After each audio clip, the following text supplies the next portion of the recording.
What is up, everybody? We are live. I have Blue Chip Prospect on. We're streaming from my YouTube, his YouTube, and my X. So, how's everybody doing today? We're going to get some people in here, then do a mock draft on. Oh, there you go. So, I got to mute that. But, all right. So, I just wanted to see all the comments, see like what everybody's thinking about today. But, Blue Chip Prospect, how are you doing, man? Doing really well, man. Happy to be here again. Think like we just recorded something like 2 hours ago. Yeah. So yeah, cool. What's up, Trevor? What's up, Anthony? We got the usuals coming in already. Thank you guys for being out here. I really appreciate it. I'm dropping on, I think, Blue Chip Prospects YouTube page, my top 20 as well. So that's for On the Clock podcast, or podcast that we do. So definitely check that out. Blue Chip Prospect also just dropped his. So he got like 20,000 views on his top 20. So definitely check that out. Heck yeah, dude, star. If you guys want a sneak peek on that, go to his, because we were like kind of like balanced, like picking between who's is who and battling it out. So that was kind of cool. But right now we have like a good tank day for the scores. You got the Panthers up 2-1 right now. The Blackhawks are playing the Edmonton Oilers. And I believe Sacha Boisvert is going to be playing today, so that's pretty good. The Canucks are playing, but they're out of it. Y'all should do the YouTube collabs. We should be doing that every time. So it just posts to both of ours. We have like Blue Chip Prospect sends me the links a lot too. I just wish that you can hit the collab button before it goes live. I think that's kind of stupid. But Blue Chip, is there any underrated prospects that you're obsessed with that you believe might be drafted in the first round that the consensus doesn't believe is a first or second round pick? So that's a great question. I'll go to the prospect tab here. Anthony's always bringing the great questions. Well, go all the way down. I don't know if he would be picked outside the first round, but like his ranking are all over the place. And we talked about him earlier when we recorded today. And it's Klepov. Like, I'm obsessed with him.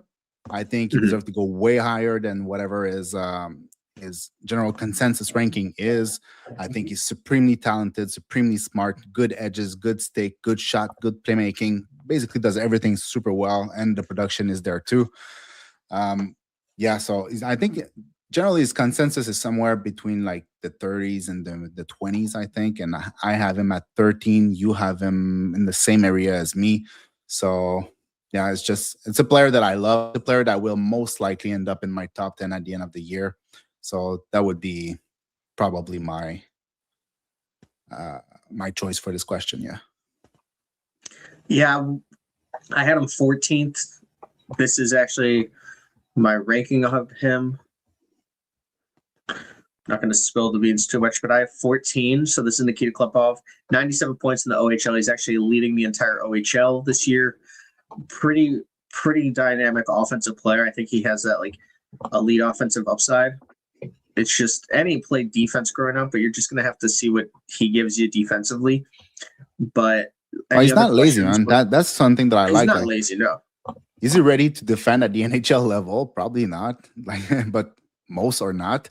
It's just like, at least the effort is there. You know, the effort, and I feel like the understanding, the positioning is there, the stick activation is there. It's just needs refinement, like any player at 17 years old. He's a June birthday, so he's a young kid. There's plenty of growth in front of him. He's not a big player either, so there's plenty of time in front of him for him to develop his B game, develop his defensive game. But like, you've got such a solid basis with the offensive game that he has. I don't know. I just really like him, and I just want to check on the lead prospect, and his consensus is 26th overall. So I have him 13. You have him 14. So it's pretty higher than where he's. That should jump up for sure. Yeah. I have Klepov as low as 13 and as high as 16, depending on what the seedings are. I think, like, this is my alt account if you guys want to see it, but I really think that like Klepov deserves to be in the top 15 on every list. I'm not really sure why there's a disconnect there, but I'm glad that we see it the same. Yeah. The guy I'm obsessed with that I'm higher on consensus is Brooks Rogowski. Brooks Rogowski is very, very talented. I mean, 6'6", and he's putting up like the numbers he's putting up in the OHL, I feel like this is a guy that's going to go higher than like Shane Van Sage went last year. Size matters. And I feel like there's going to be a lot of teams that are going to covet this size. You saw with Mason West. No, you saw with Mason West, like how coveted he was. I mean, the Blackhawks traded 2 other picks along with like the second round pick. So 3 picks for him. It was kind of interesting. So he's going to go a lot higher than consensus has him. I think like all these players nowadays that have a ton of size, can skate, has skills that can be developed further, they're all taken in the first round. Like if you look at Nestrasil, if you look at West, if you look at Little No before that, like all these players that have tons of size with skills, with skating, they're all being taken. So I'm sure he's going to be a first round guy. Like I'd be surprised if he dropped in the second round. Let's see. Wait. I believe he's a top 10 pick in my honest opinion. That's what I mean by that. I'm higher in consensus than most. Nobody thinks he's a top 10 pick. I wouldn't go top 10 pick. I think guys like Oliver Savanto, Oscar Hemming have shown more of an offensive upside with also having that size. Mm-hmm. But let me know, Anthony, why you think he's a top 10 pick. That is interesting. Where do you actually have him, Blue Chip? Wait a second. I'll open my list right here. I don't know by heart. Brooks Rogowski, I have him at 32nd exactly. So, but last time we did a mock draft, I mocked him at the Montreal Canadiens because I just want the Habs to go for size. So I don't care if it's in the 20s, early 20s, late 20s. I don't care. I want Brooks Rogowski. I want to take that bet. Who does he like remind you of? Would you have him over a guy like Shane Van Sage? I think he has more natural skills than Shane Van Sage. I think he's a better skater than Shane Van Sage also. Shane Van Sage is he is more physical by a significant amount, I think. But Shane Van Sage's feet are not great. Like I didn't focus on him like in 4 months or something like that. So I don't know if they actually got better. So I would have to take a look at that. But as far as I remember, his feet last year, they weren't great. And Rogowski, I think he's just better at that. And like I was saying today, the mobility is so important today in the NHL that very few player makes it to their potential without having great feet. So, but Shane Van Sage was a player that I really liked last year because he brings so many elements in his game. And I would probably have Rogowski before Shane Van Sage because of the feet, but overall Shane Van Sage is a very good player too. It's a player that I like. And comment down below any questions that you have regarding the NHL draft class. We're going to be talking about it all. Like you can see the prospects here if you guys want. Team prospect pools to see if what player fits in your system. Like I've been showing a lot of people this, but like if you guys want to actually create your own build of lines, see kind of where these guys fit. Also, speaking of Connor Bedard, I did do an interview with Connor Bedard yesterday, so definitely check that out on my X. I put a lot of good stuff out there, so if you guys are interested, check that out. As well as Blue Chip Prospect, check out his top 20. Try to get that to 30,000 views. That's awesome that it got that much. It's definitely draft season, as you can see by the view count. We've been averaging about 1,000 viewers per stream lately. We have 108 people live viewing right now, but hopefully we get this number up to 1,000, and that would be pretty sick. So like and subscribe and try to push us out because this really helps our content. We're just trying to survive in the space, try to get really great content out there. So if you guys like it, please follow us, and subscribe. This is my company's X2, Draft Bros Hockey. That's where the website is. It would take a team from the West to fall below 12 for him to go that low. So that's Klepov.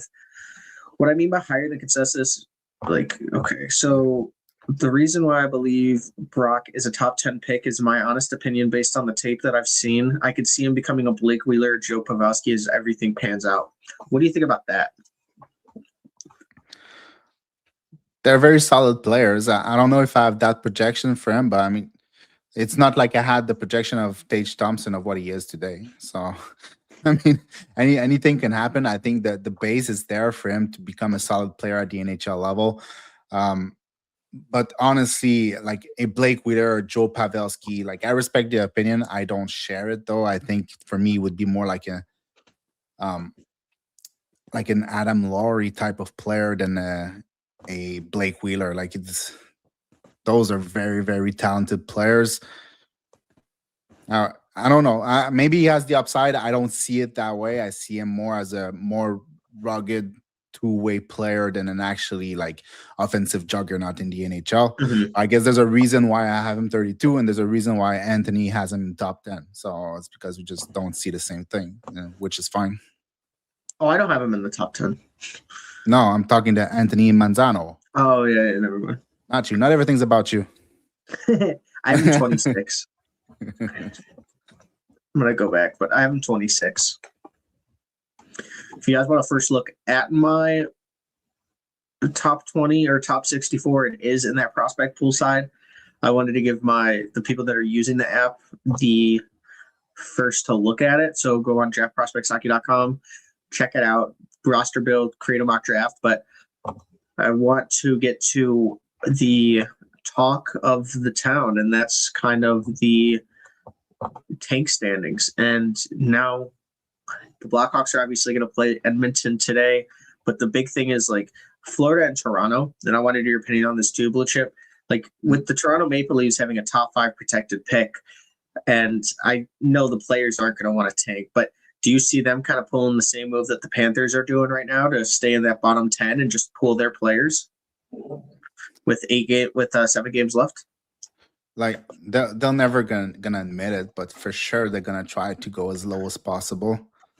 Like, but it's just you can't get the players on board for that. That's the major issue. But now you have Austin Matthews who's out, so there's that. But it's still a tough. How many points do they have? They have, where's the point? 77 points. To get into the top 5, they would need to go all the way down to 74 points.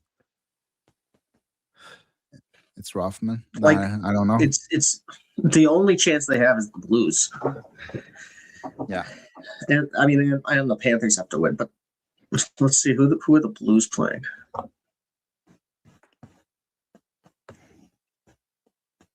The Blues don't play today. I'm sure they play tomorrow. Yeah, they play Anaheim tomorrow. That's going to be a really tough game. Anaheim's obviously coming off that fumble of a game against the Sharks yesterday. I mean, what a shot by Macklin Celebrini. Macklin Celebrini is going to be an MVP candidate for his entire career. I can't say enough about his game. It's absolutely incredible. Me and Blue Chip Prospect were talking about like he is in that same tier as like Celebrini. Or Celebrini's in the same tier as a McDavid and a Crosby, and it's like, can he be better than McDavid? Is he going to win a ring, like a cup, before McDavid? I feel like we have to start thinking about this. The Sharks and the Oilers are both going in way different directions. I would kind of put my money on Celebrini now, and I would not have said that before. But I mean, Celebrini looks like he has a lot more impact than top 10 of the players. The Sharks are 1-16 this year when Celebrini doesn't even get a point. I mean, that's just nuts. I mean, he's carrying that organization right now. The only thing that I've seen with Brooks is the inconsistent physicality with his size. He doesn't use it all the time. I mean, when you're that big playing in the OHL, like, you should be using it, but the OHL also is more physical. Like, if he was in the WHL, he'd probably be a wrecking ball, or if he was in the Q, I think he'd kill someone. Klepov is perfect for Florida. I actually don't see Klepov being a Florida pick. I feel like if it would be one of the defensive players. I mean, they're going to have to pick in the top 10 if they pick. So it would be one of the defensive players, unless they trade down, or one of like Oscar Hemming or Oliver Safanto, in my opinion. I mean, maybe they go with, if they're going to go with a skilled guy with a lot of upside, Klepov could be the guy. I don't know if Vigo Bjork would be their man, but that would be a little interesting. Blue Chip, do you think Klepov would be a perfect pair for Florida? For Florida, if they pick top 10, I don't know. It doesn't seem to me like it's their style of player. No, so I agree. I don't know if they would go for that, but I mean, at the same time, I would. So it depends on them, but I go with skills. Like if there's like, it's just I feel like Florida.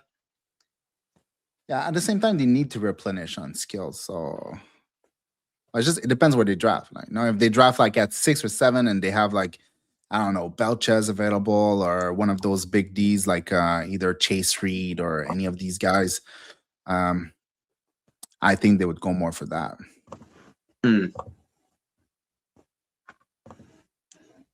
I know we got another comment about this, and Anthony said, Trev, as much as I like Kleb, he is not a physical two-way player like Florida wants.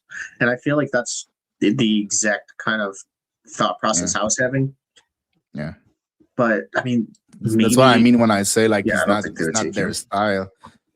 Like, the two-way heavy player, that's not really what he's going to do. But at the same time, you need those talent to produce offense. So, like, obviously they're lucky because like their most productive player or their best player, which is Barkov, is also a defensive beast. So there's that.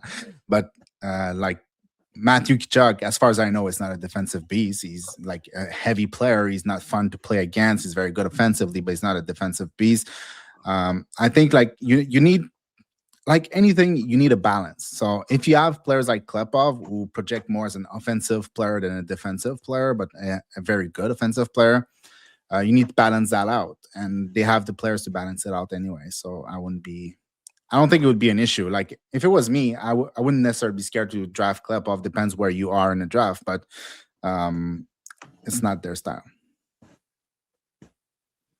But at the same time, they took Samaskevich. Like last time they were in the first round or something like that. They took Samaskevich, which was a pick for skill more than anything else. I just want to quickly run into this. Like if I'm not actually going to do a mock draft, I just want to see like let's see. Like consensus of my board went off the board and Florida's at 6. Who do you think they would honestly go? Like Caleb Malhotra went off in these 5. Who do you think they would take? Do you think they would go on the defensive side, or do you think they would get someone like an Oscar Hemming or Savanto?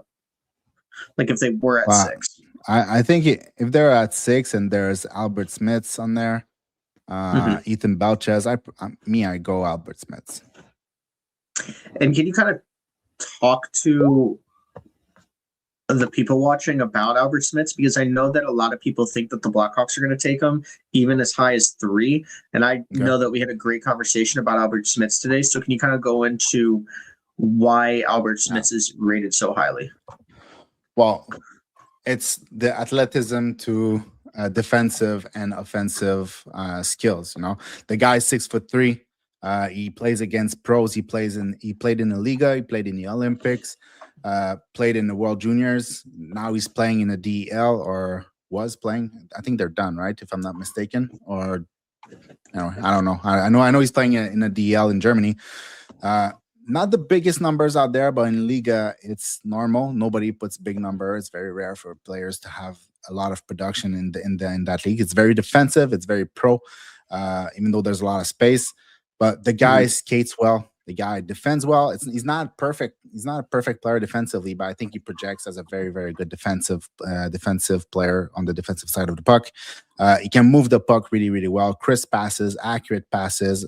He can get players on the move with the pass on tape. Absolutely no problem. I love his retrievals. Like I was saying when we were talking about him earlier, I think he's really good at like escaping the first line of pressure coming towards him when he go for retrieving pucks down low in his own zone.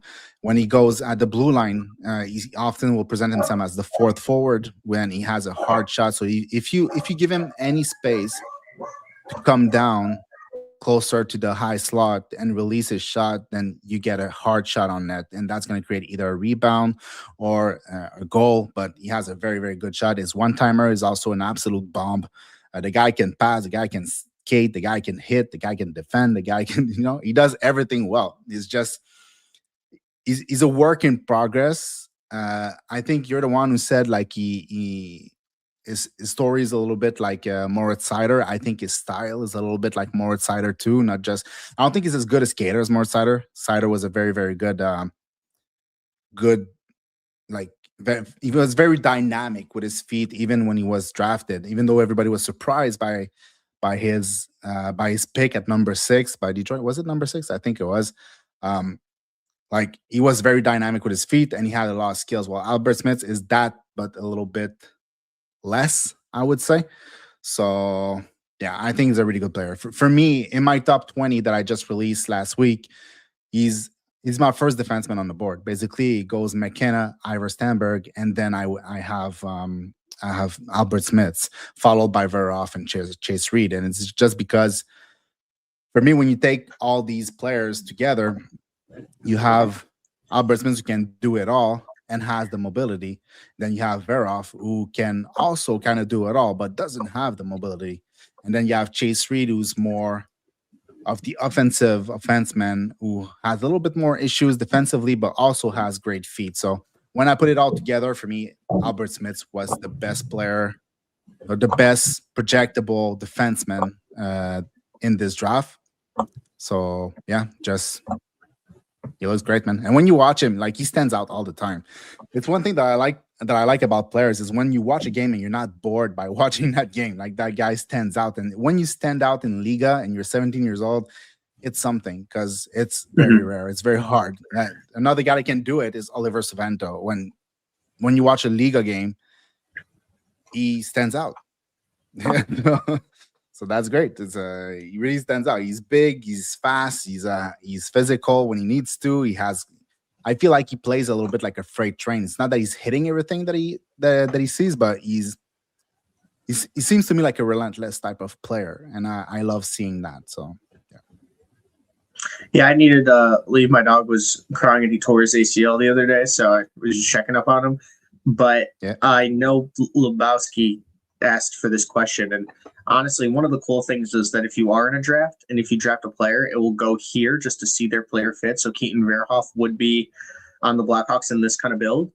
And obviously, like if you pick in a draft and you stay in the draft, you could go to the GM and do that. But a good question was about like Albert Smiths, and if the Hawks draft Albert Smiths, would they be giving up on Kaiser Vlasic? So cross out Vlasic for sure. Like the Blackhawks love Vlasic. They have him on an incredible contract. He's not going to go anywhere. And I do feel like it would be more of a Kevin Korchinski, Wyatt Kaiser are battling it out, or you trade one of these two for a elite forward or in a package. So let's see. So if you go and if you choose to keep Korchinski and the value is higher, and you put Albert Smiths here, but one day you kind of hope that he does replace Alex Vlasic as the top left-handed defenseman, but we'll just put him here for now.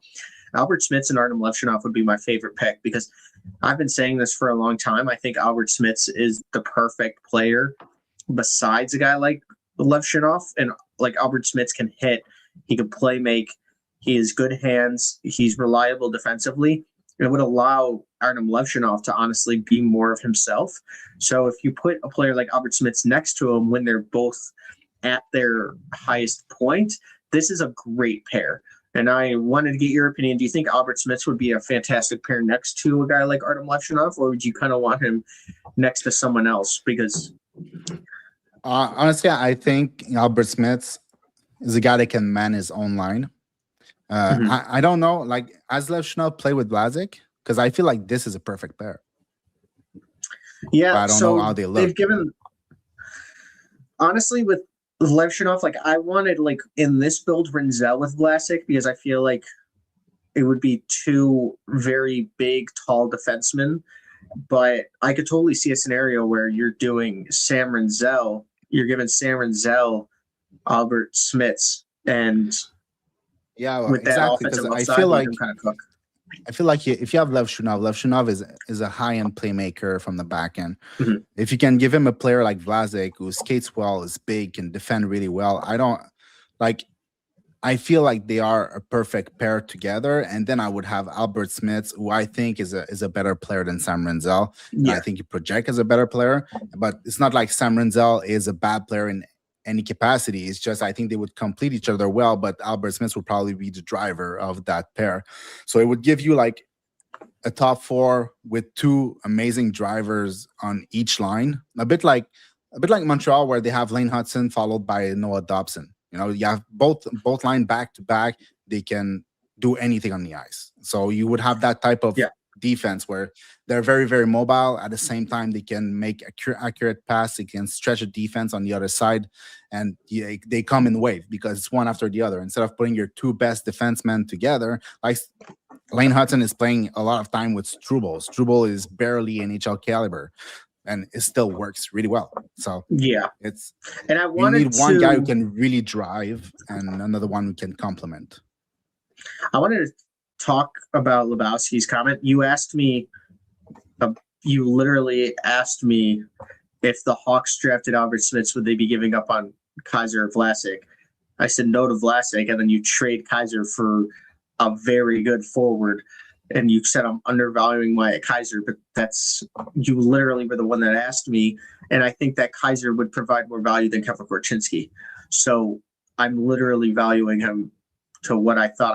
I said put him in a package for an elite forward. How is that undervaluing?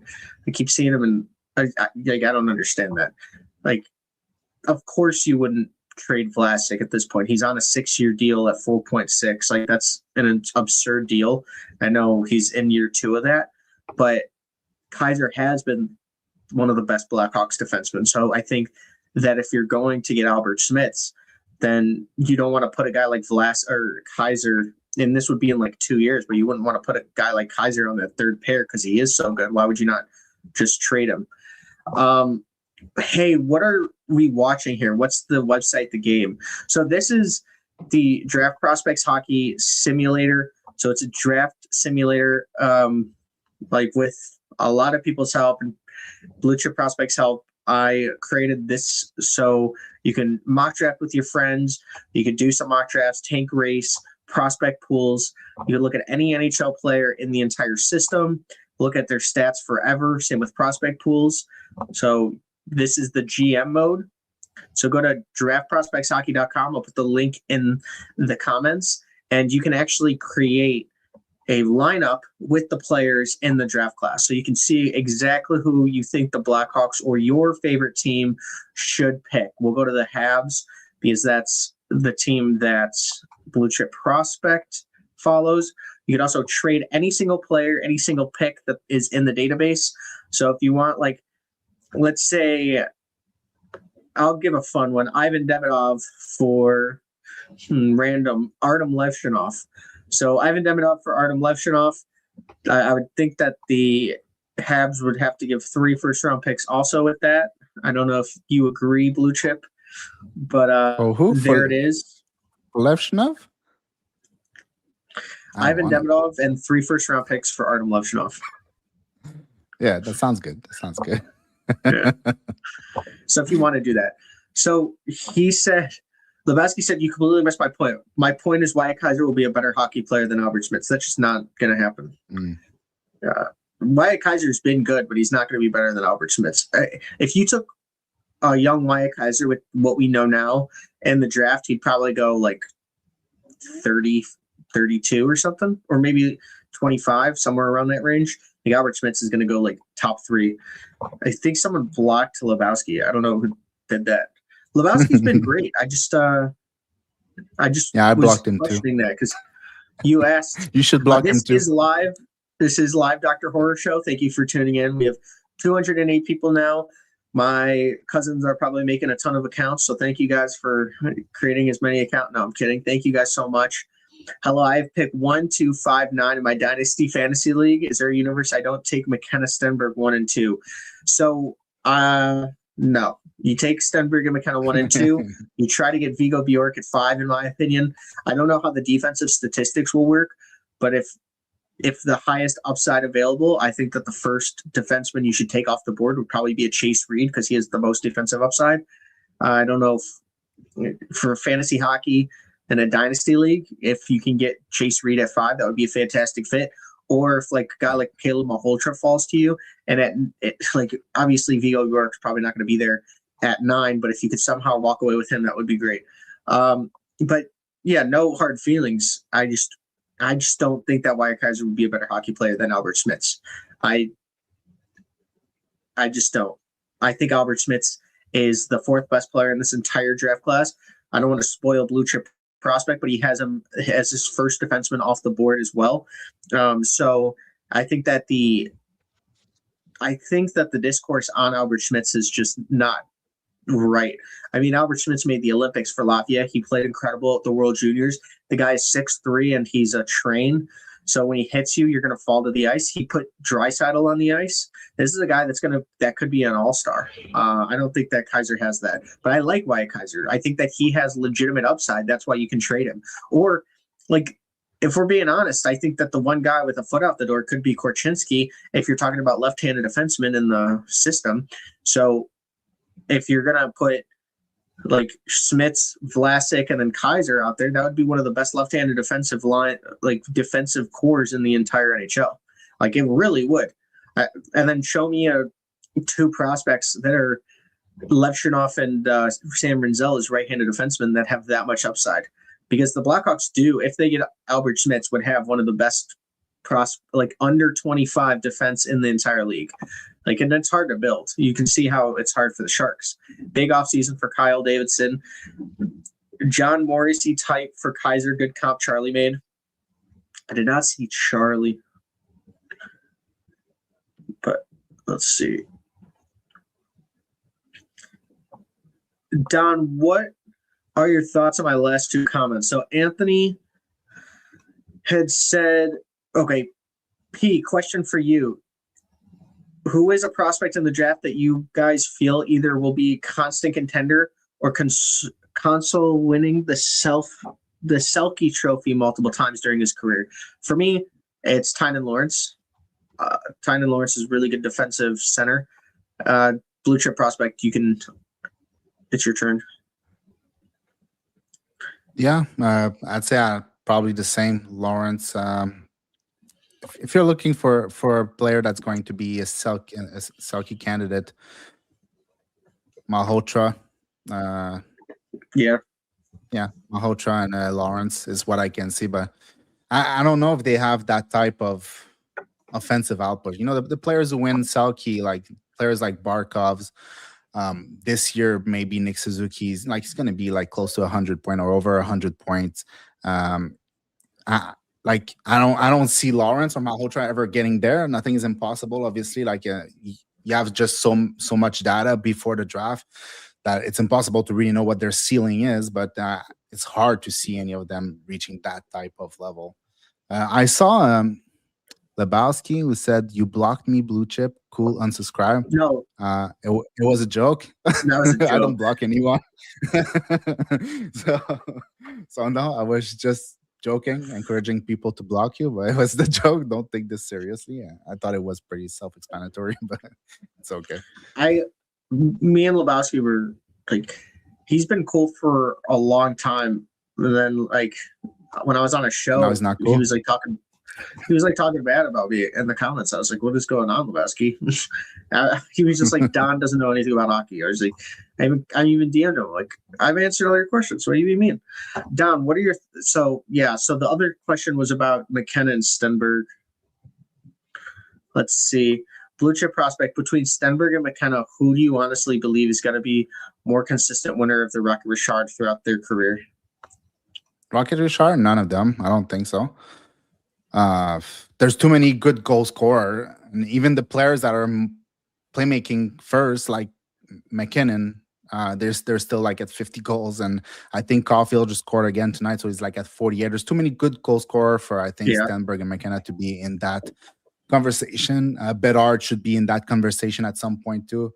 So, like and Matthews can get back there. Patrick Laine, no. But so I don't think they would reach that type of level.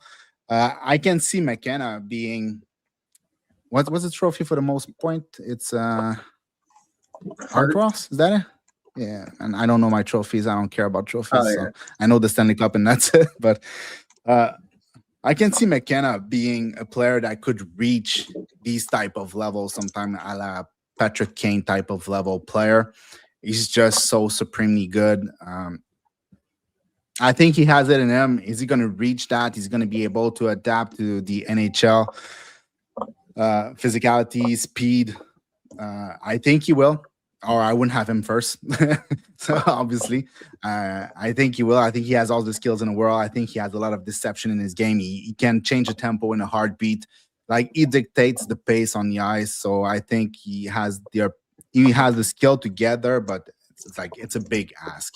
But if there's one player who's going to reach like the top of the NHL in terms of point production or scoring goals and things like that, it would be McKenna, in my opinion, more than Ira Stenberg. So, Stongief, I just sent the link to the site. So thank you so much for being interested in it. Really appreciate it. And then he said, someone said, thank you for the thought out process. Been watching a lot of your guys' videos due to me getting into more prospects. Like, that's awesome. Hockey prospects, it's such a big growing industry. So thank you guys. This is the right place. There's also a ton of other stuff. So if you are on X, like, DM me and I'll give you a bunch of different recommendations of really great channels. Who do you think will have the most upside for a Norris season in this draft? You know, that's Chase a Reed. really interesting question. Yeah, Chase Reed, because of the point production. Yeah, it's so important for the NHL, and I don't think Albert Smith will necessarily be like the most point production type of guy. I think he can put up points, like maybe a 45 points or something like that. Same thing for Verhoff, but like, I think he's more his offense is more tuned down compared to Chase Reed. Chase Reed could put a lot more points on the board, and the fact that he can also defend, or at least like get there at some point, he has more chance to be a Norris type of defenseman. But again, do I see these players as Norris Trophy winner? Hard to say. Like, with the Schaefers and the Makars, the Hughes, the Werenski, the Hudson, it's like, you're gonna have to produce a lot of points to get in that conversation. It's not impossible, but it's just I don't see these players as that type of defenseman. But again, I didn't see Schaefer as the type of defenseman he is now. So yeah, it's actually insane how many incredible young talents there are coming into the league. That, like, I feel like the next Norris Trophy winner that comes out of a draft will probably be Landon DuPont next year. But at the same time, like, Keaton Verhoff, Albert Smiths, and Chase Reed all have that really high upside and elite upside. So they could take that Matthew Schaefer leap, but it will be in 3-4 years, not after the season where Matthew Schaefer is 10 days away from being in this draft. Like, we can't see what Matthew Schaefer did and think that it's going to be repeated, because it won't. And he's absolutely just incredible. So we had a question about Dax and Rudolph, so I put him up, but I'll answer the first questions first. For me, I think it's Adam Novotny, Oliver Savanto, or Oscar Hemming. All three of those guys are fantastic. If you want, I think they're just safe players too, but they also have that upside. I'm trying to get around to Adam Novotny's, like, to more. I feel like I'm lower than him on other people, but I really like Oliver Savanto and Oscar Hemming. And who's your Baker pick out of the final three? Well, I'm surprised Ethan Winnenbach wasn't in the Hobie Baker. Who's this? Max Plant, Hughes. Who's the other one? The other one. Well, I think, why would Gavin McKenna?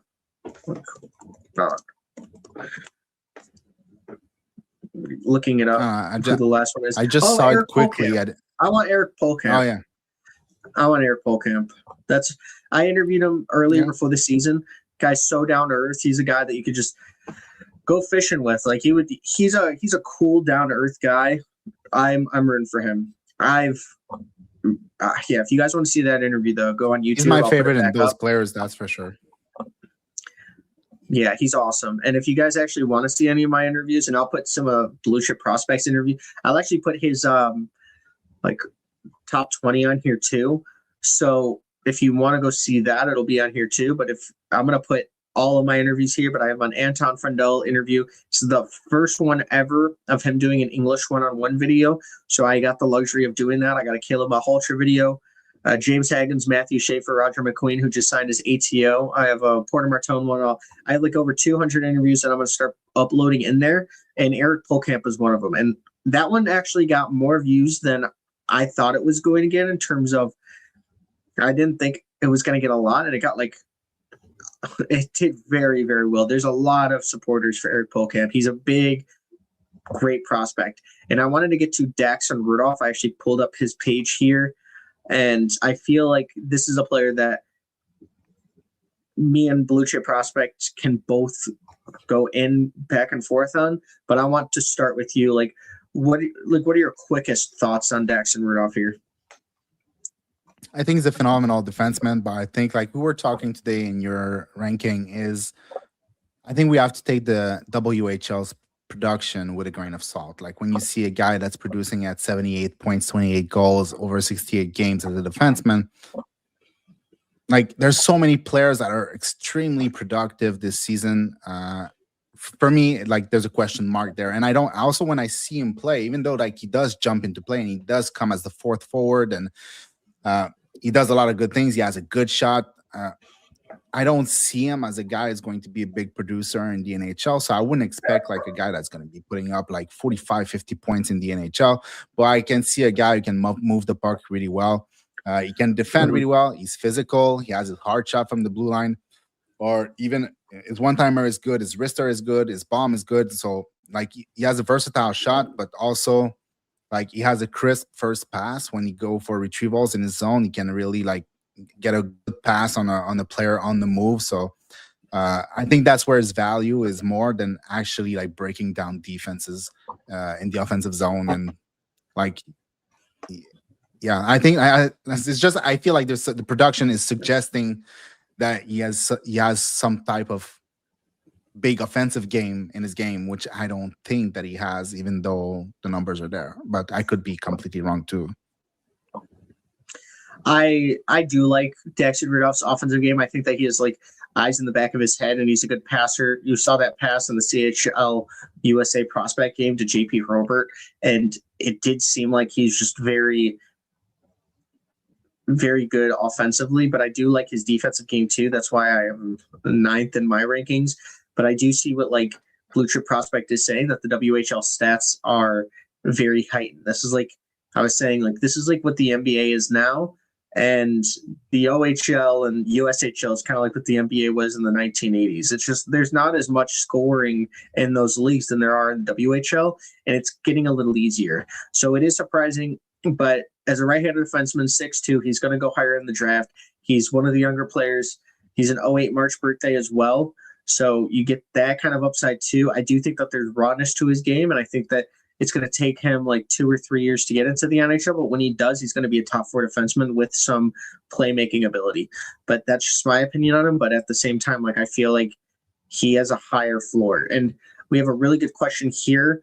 Also, interesting question. Do you think Xavier Villeneuve could be a steal if he falls to pick 12 or 20 or 30? Absolutely. Yeah. What do you think? I think he's going to fall more than that. He came back recently from his injury, right? And I think he did really, really well in the last couple games. But like all season, there was all kind of, not just this season, even last season, there was a lot of conversation about him being like the Lane Hudson of Quebec, which he does play a little bit like it. I don't think he has the same level of skills and vision, and like everything on Lane Hudson and Cole Hudson is like tenfold. So it's, I think he has that. He has the skills to be a steal if he drops to, let's say, the second round, which I think this is where he's going to be picked realistically. He's also one of the older player of the draft, so there's that. But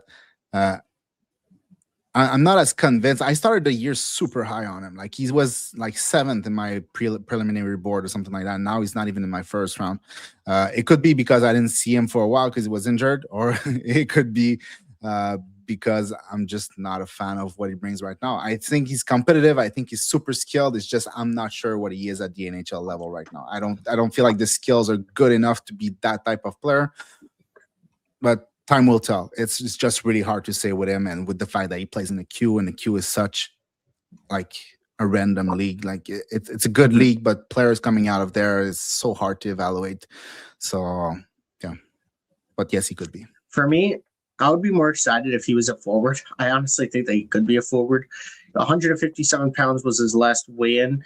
I need to see the central scouting and him at the combine, but this is not okay. But the 5'11" is a good height, and I feel like, you know, if he gets one more inch or whatever it is, like this is completely fine. If it was 5'9", I'd be more worried. There was 0, I think, under 6 foot defenseman taken last year, and it was just like Luka Radijevich was not taken, and now there's kind of a little more.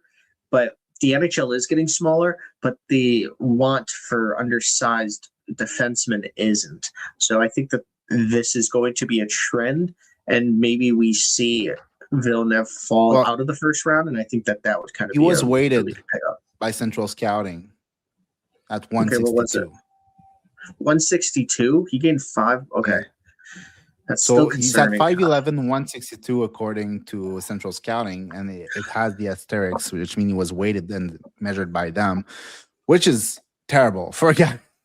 for a guy old, like he's 5'11", he's not 5'9", and he's on the older side. 162. That's an uphill battle. Yeah. If Vancouver wins out, they would still be number 1 pick. That's kind of hilarious. What do you guys think about the draft class in general? I think it started slow, but I think it's a really good class. Gabe Foley was on my last stream, and he said that this is one of the best. This is one of the best ones we've seen in years. We got a super chat, $5 Canadian super chat. I know you're not Flames fans, but could they turn the franchise around this year with their two first round picks? Could they turn the franchise around this year with their 2 first round? The first one is top 5. Where's the other one?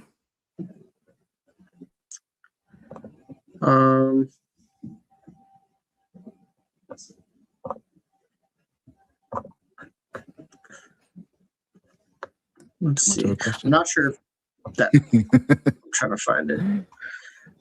Vegas pick. Okay.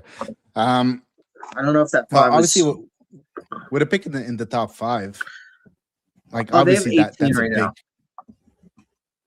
Yeah, because it's Vegas. But Vegas is an experienced team in the playoff.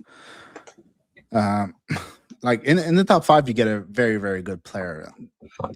If you get into the top 2 and you get a McKenna or Ivar Stenberg, I would say a yes to your answer, because then you get a very, very good player. I think for me, there's a gap between McKenna and Ivar Stenberg. There's also a gap between these two and the next player, which for me is Albert Smith.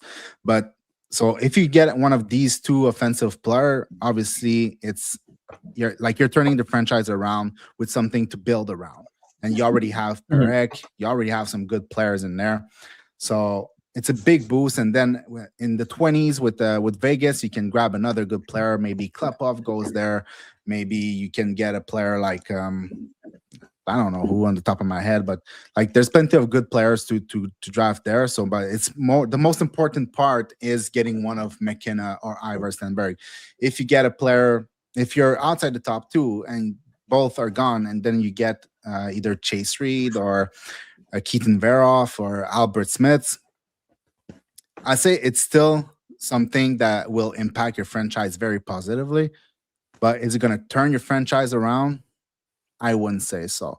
But at the same time, if you get a player like Albert Smith to play alongside a player like Perek, you get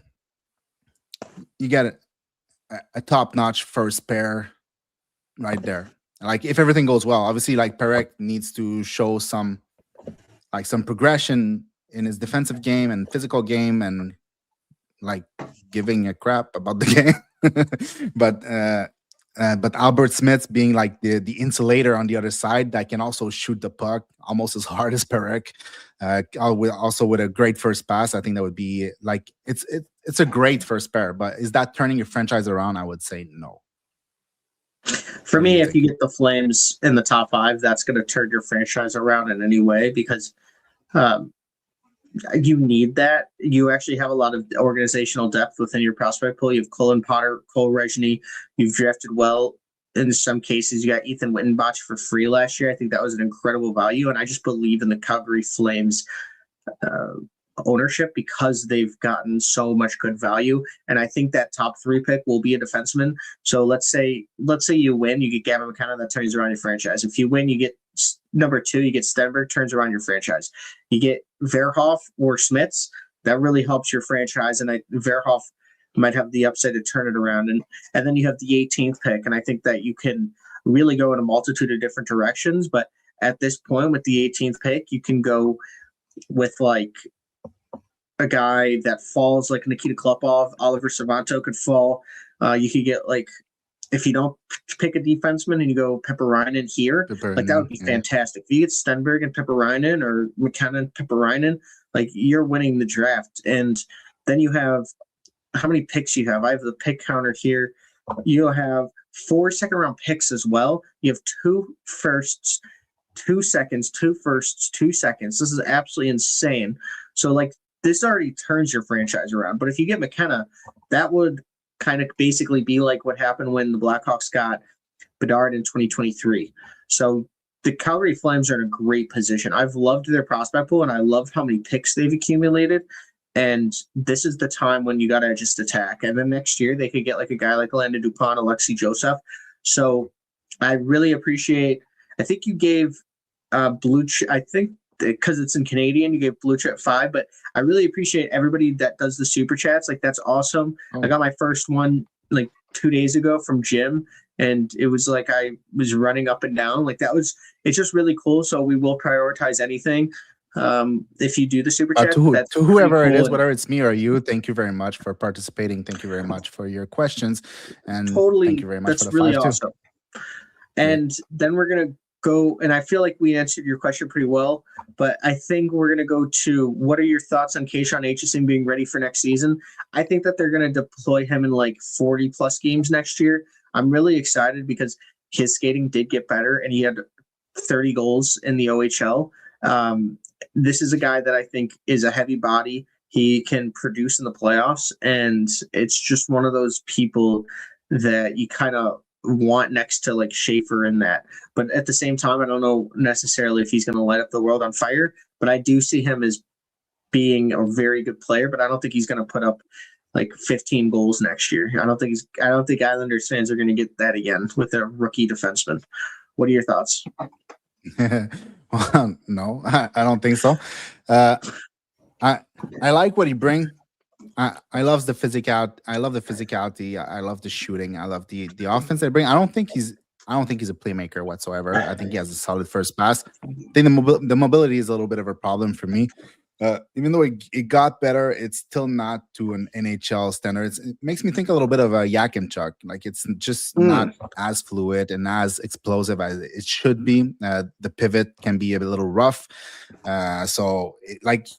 If he pinches or he tries to be too aggressive on a check, which he does a lot, like multiple times a game, then he gets caught. Like he's pretty exploitable on defense, in my opinion. It's something that he will have to tone down. But every defenseman that plays that type of hockey where they want to hit and they want to pinch and they want to make plays, they have to tone down what they do at the NHL level. Like I'm going to take a player that's absolutely not on the same level as Keyshawn Aitchison in terms of offensive output and all these things. But if you take a guy in Montreal like Arbor Xhekaj, his biggest problem is that he's always trying to find hits and he ends up being out of position. It's not that he's a bad skater. He's a pretty decent skater. He's not a Schaefer skater, but he's a decent skater. But once you're out of position at the NHL level, it's really, really hard to get back on track. So it's one of the problems with Keyshawn Aitchison. It was a problem last year. It's still a problem, but in the end, players that are that aggressive, that are not scared to drop the mitts, that can also put offense on the board, like there's none of them. So if you get one, even though this guy, I think I think his ceiling is probably a number 4 in the NHL. I don't think he's a number 3, a number 2, a number 1. I don't think at least that's not what I think of him. But he's going to be one of the most useful number 4 you can find in the NHL because he can do so much. If he can gain a step, if he can tone down his game a little bit, up in the pinching and the aggressiveness, you get a real player there. Is it next year? I don't know about that. We'll see. I don't really care if it's next year or not. Actually, I care about his prime, and I think in his prime he's going to be a really good player. And I wanted to go to Ricky's question because I did pass over it for the super chat and I forgot to go to it. Would Gardner be a comp for Daxton Rudolph? Gardner. Jeez, didn't hear that name in a long time. Honestly, I'll leave that one to you because I haven't got to create comps for my player yet or think about that. So I don't know. I think he's better than Gardner in my opinion, but yeah, it's the higher upside. But I'll tell you, Daxton Rudolph's comp for himself, and it's Blue Chip Prospect's favorite name that I say. It's Drew Doughty. Drew Doughty. Oh, Daddy. Your daddy. It's not Drew Daddy. It's Drew Doughty, and that's his player comp for himself. Like now I have like social anxiety to say that name. You have no idea. It came up in another podcast and I couldn't even say it. But for me, like I wouldn't say he's Drew Doughty at all, but he's just that two-way defenseman that brings that offensive upside that's good defensively. I think we were actually talking, and I want your opinion in the chat, but do you guys like this defensive class more or 2024?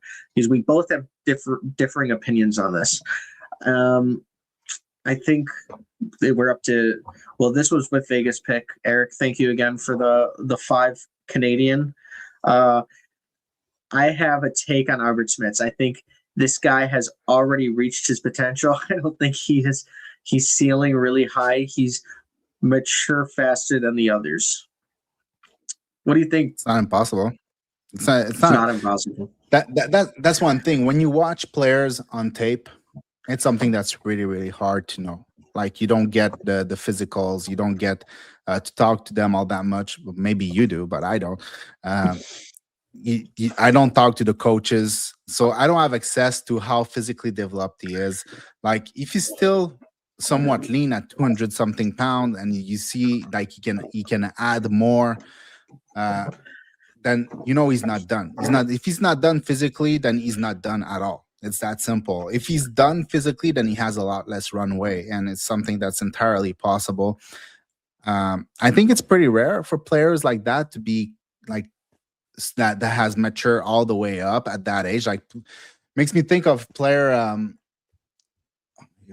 I will never remember his name because my brain is just juice because I haven't slept in 3 days. But yeah, I remember there was a player in the OHL who scored like 50 goals in his rookie season, in his draft season, and I was high on him, and everybody was telling me, well, the guy has a beard of a 45-year-old guy. I was like, yeah, that's true. So it's not something that's impossible. I just don't think it's likely that he reaches his physical potential and potential overall, but not impossible. I thought Kaliev was like that, but he was playing different. Yeah, but and like he looked ready physically already.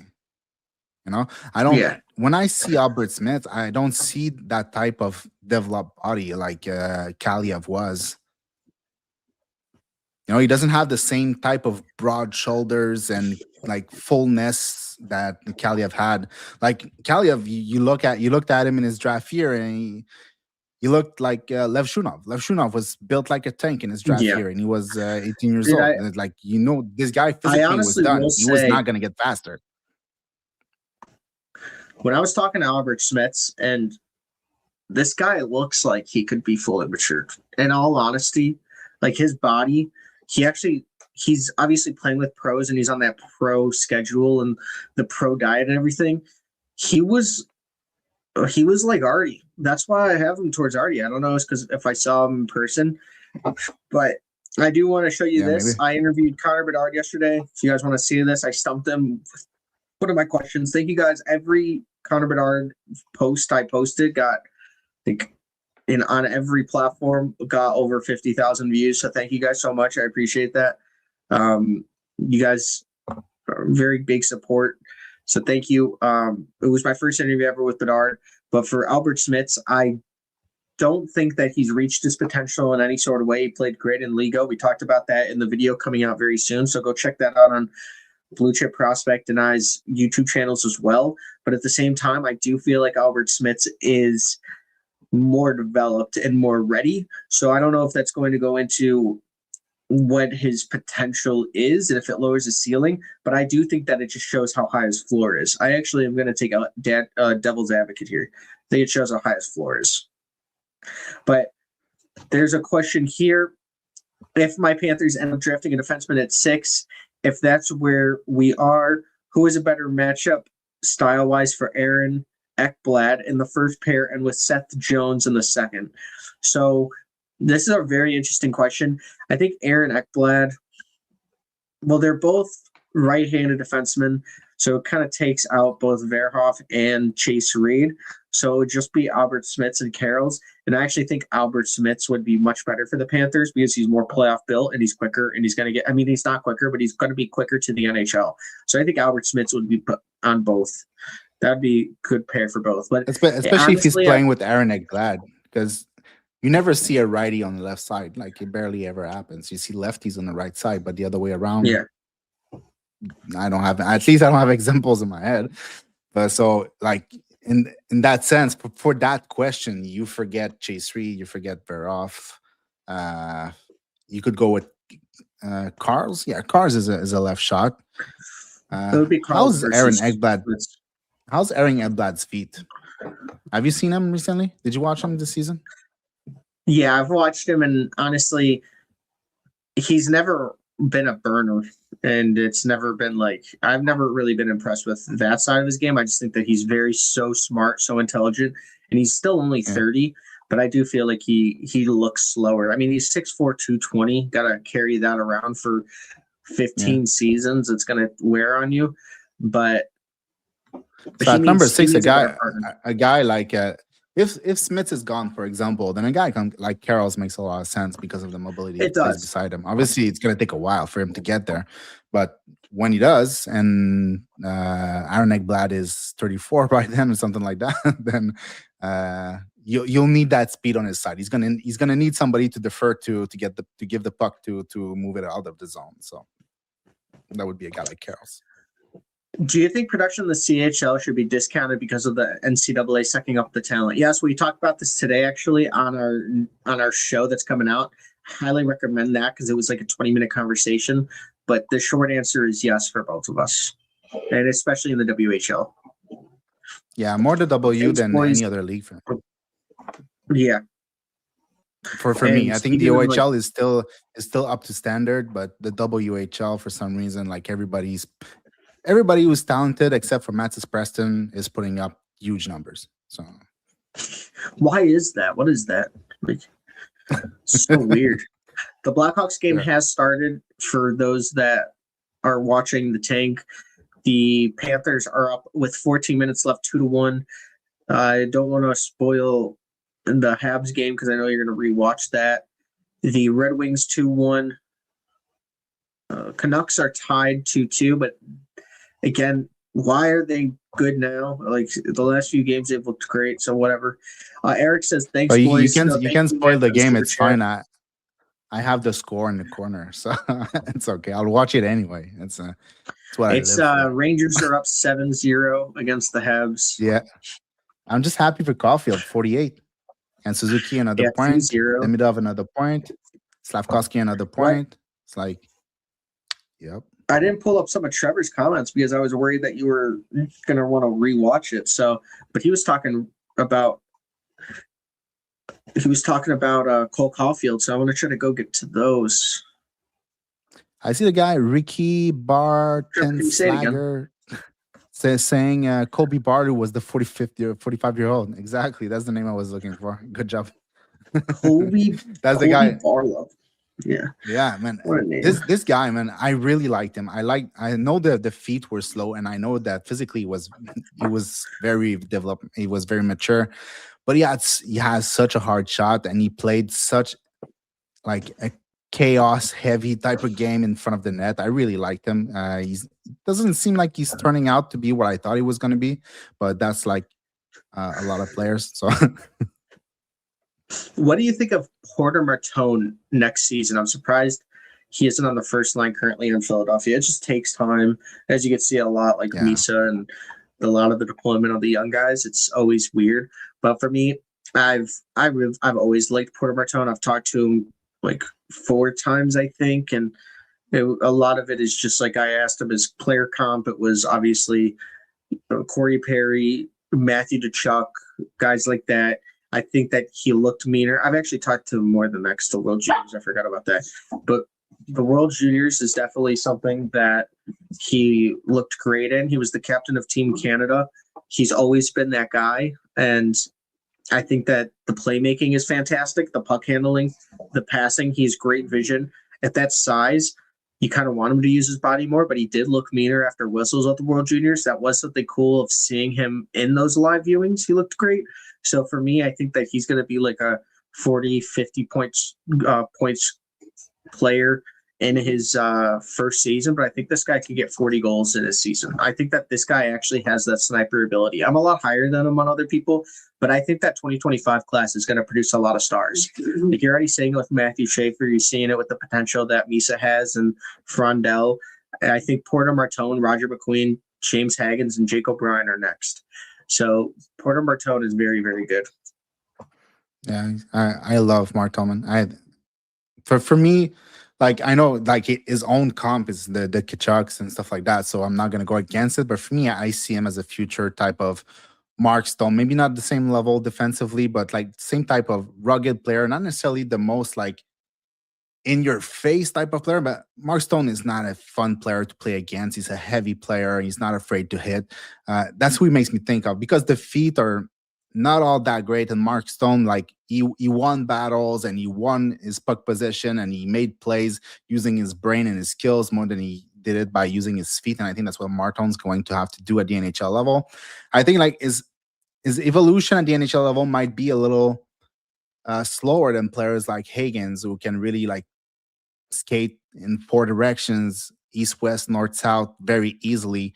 I think like they might have a little easier time to adapt to the NHL than Porter Martone, but Porter Martone is supremely smart, supremely skilled. He has the size. It's just figuring out the league at his speed, or maybe he takes a step, or maybe I'm just completely wrong and his feet are NHL average. I don't know, but I love this player. I think he's going to be. I would have loved if he went in the West. That's all I'm saying.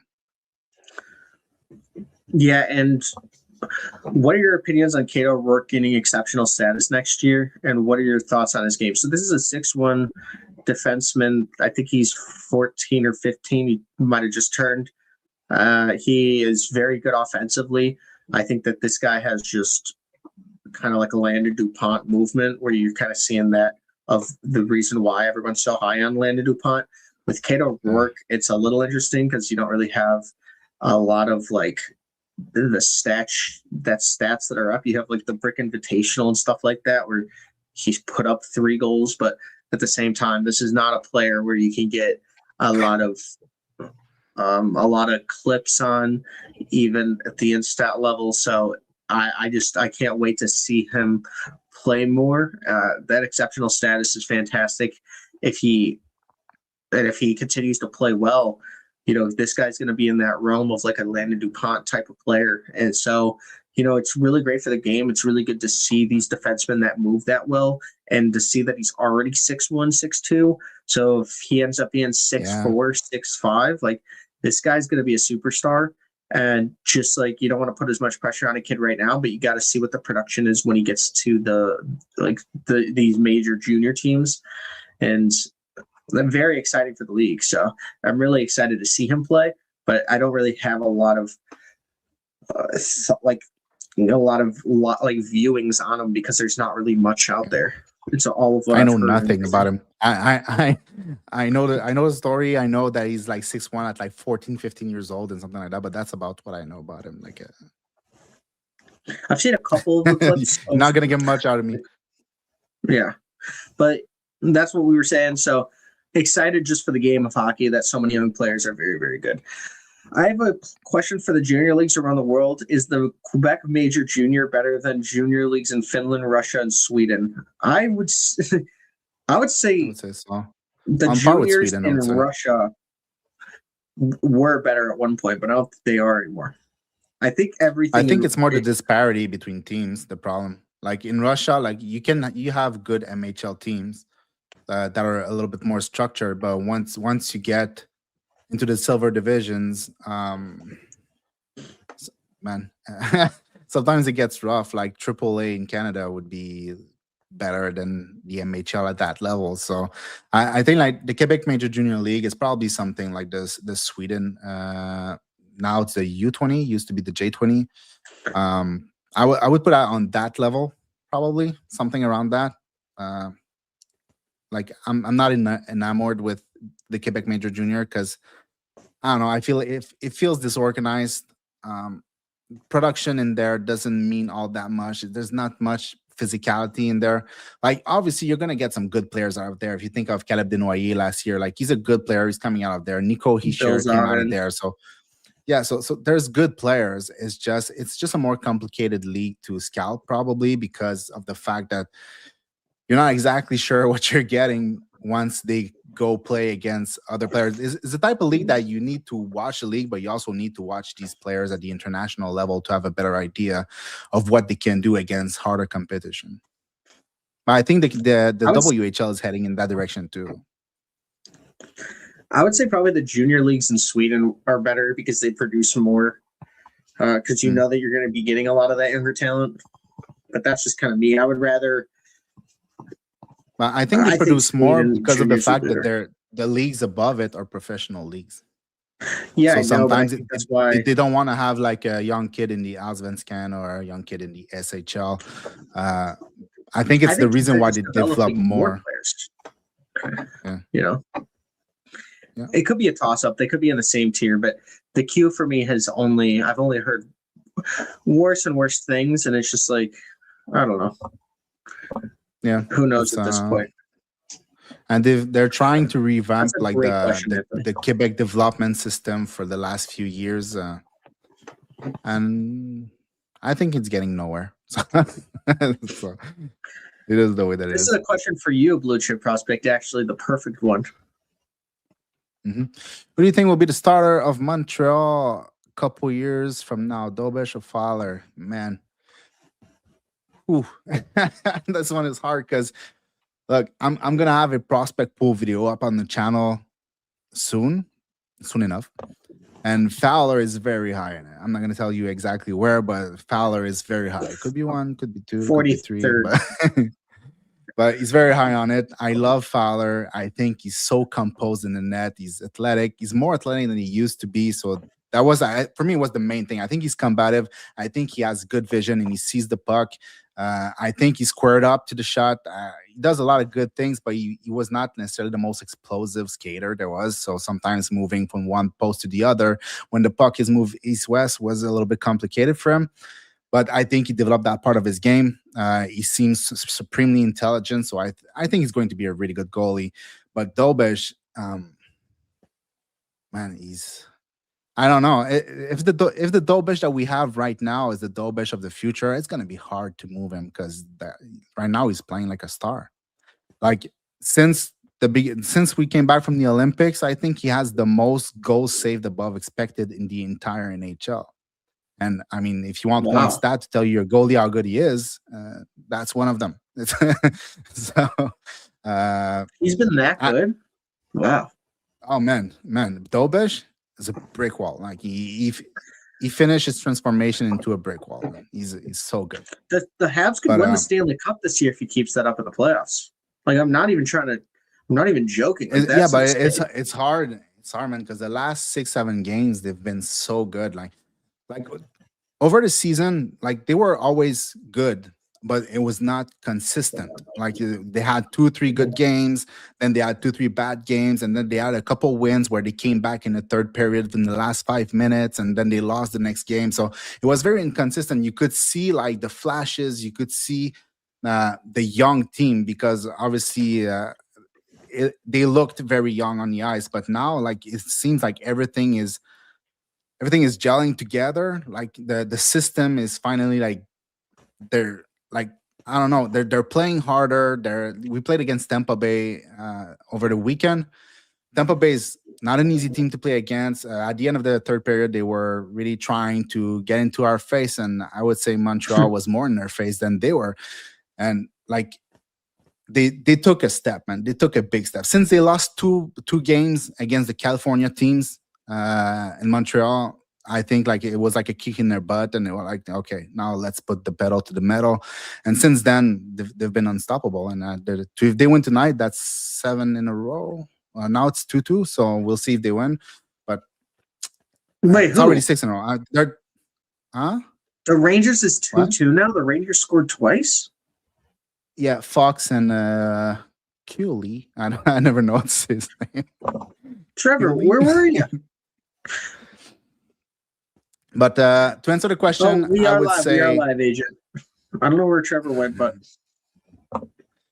go ahead. Sorry. If Dobish plays like that, it's going to be Dobish. If it stays like that, you can't move a goalie that's playing like that. So, but Fowler's a beast, man. They could get something for Fowler, and I think you need a 1A, 1-2. Yeah, and Dobish is 6'4", so like he has that natural athleticism. The guy, like, it's hard to find a goalie that can push harder than he can, because he pushed so hard he's out of his net most of the time. Like he fixed that, but like that was one of his major problem. Like he's super athletic and he's 6'4", so you start with a bigger base, covering more net. He looks big in the net when I don't know. It's going to be hard to move him away from there if he keeps playing like that. I wasn't looking at the scoreboard because I was watching the Blackhawks game, because I don't know if anybody was watching, but 12 minutes in, they got their first one. No, not goal, but shot. So they finally got their first shot 8 minutes in against the Oilers. That's progress. So pretty good. Honestly, for anybody that's like watching, this is a big game. I mean, big day for a lot of these. Like every game is important right now, but especially in the tank race, it's a huge game. If the Rangers actually even pick up a point, what I'm hoping for me and for Blue Chip's sake, like the Habs or Habs win the game in overtime. Like that's what I want. I want the Rangers to at least get a point. I want Florida to win. I'm actually surprised that they're even up. Like Boston's a very, very good team. I kind of put that in as a auto loss. I mean, there's still 6 minutes left, so they can give out 12 points. But there's Flames. I mean, this one's big. The Leafs. So the Sharks are on a run right now, and the Sharks look dominant. If the Sharks can win that game, the Leafs actually, I think, will drop to 6 if the Florida Panthers win.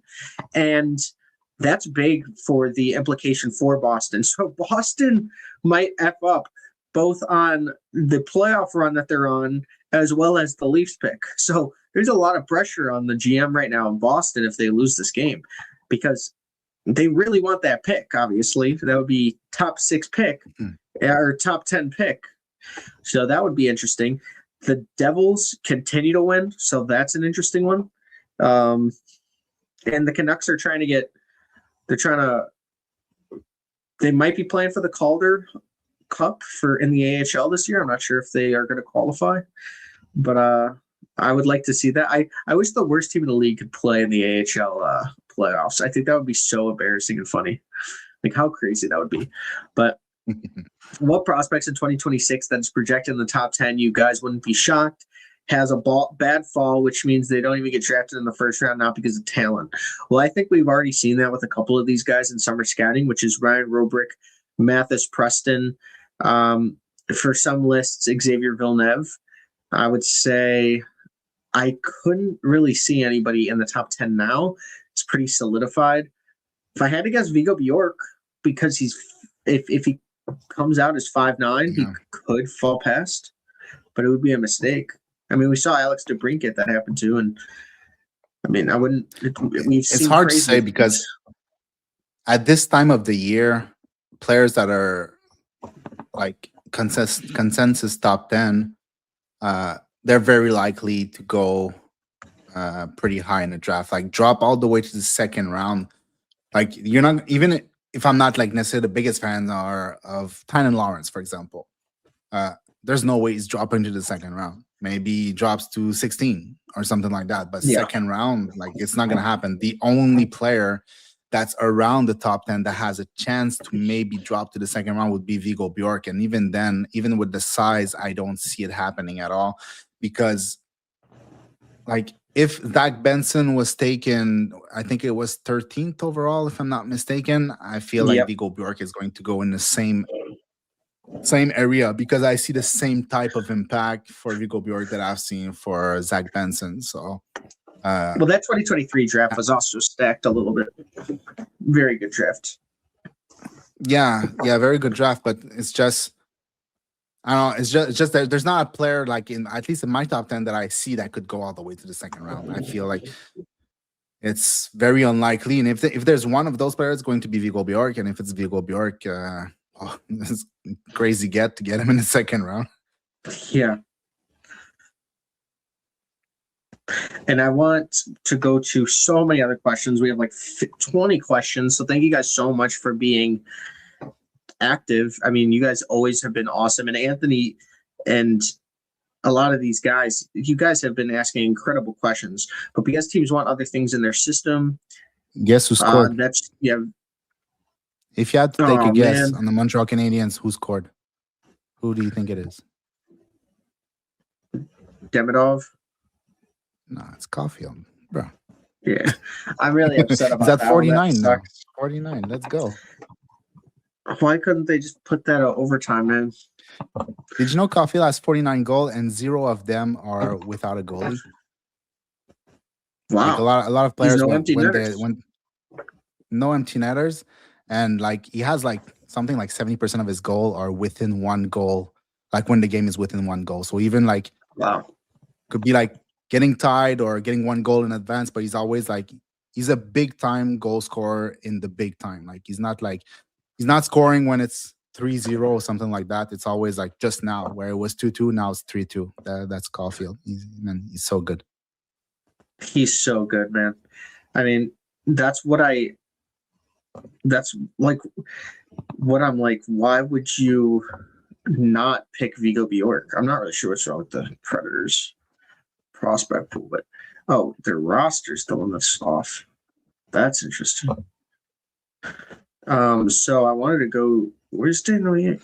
Right, I got to implement them, but that's a little interesting. Danoye is a player at Seattle would get. They kind of got snake bit by Utah there.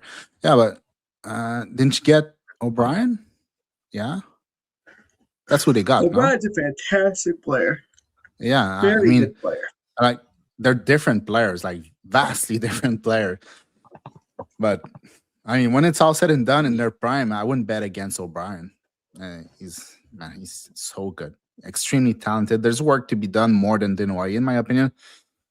But the ceiling is probably higher than Danoye. For you guys, who's the next superstar American once both Tkachuk brothers and Jack Eichel retire? I have no idea. I could not answer that one, honestly. For you guys, who's the next superstar American once both? Because we're talking about, I mean, Jack Hughes is obviously, I mean, yeah, he's missing the most important skill, which is being able to play. So yeah, but he's the most famous U.S. born hockey player in the world right now. Yeah, well, I think it's just he needs to be able to play more consistently. Like he's the face of his franchise. And he's obviously like he's one of the most skilled players in the entire league. Like there's no question around that. But he needs to play. Like you can be as skilled as you want. If you don't play, you don't play. So, he just had the defining goal that for the U.S. for 46-year drought of a gold medal. I feel like that would probably be the next face of USA hockey. I know that the Tkachuk brothers are fun too, but I mean, he's also dating Tate McRae or whatever. So like, if there were things like that, I think he would be the face of USA. But it's so hard. There's going to be. I feel like there's a very good American-born hockey player coming. I just can't think. I mean, a lot of people thought it was Mikey Burchild. Cato Rook. We just talked about him. He's American, no? I guess. There you go. But again, I don't want to put all that pressure on him. Let's go. 14 years old. Let's go. I think he's 15 now. No? So. I think January birthday or something like that. I don't know. Yeah. Got to pull that up.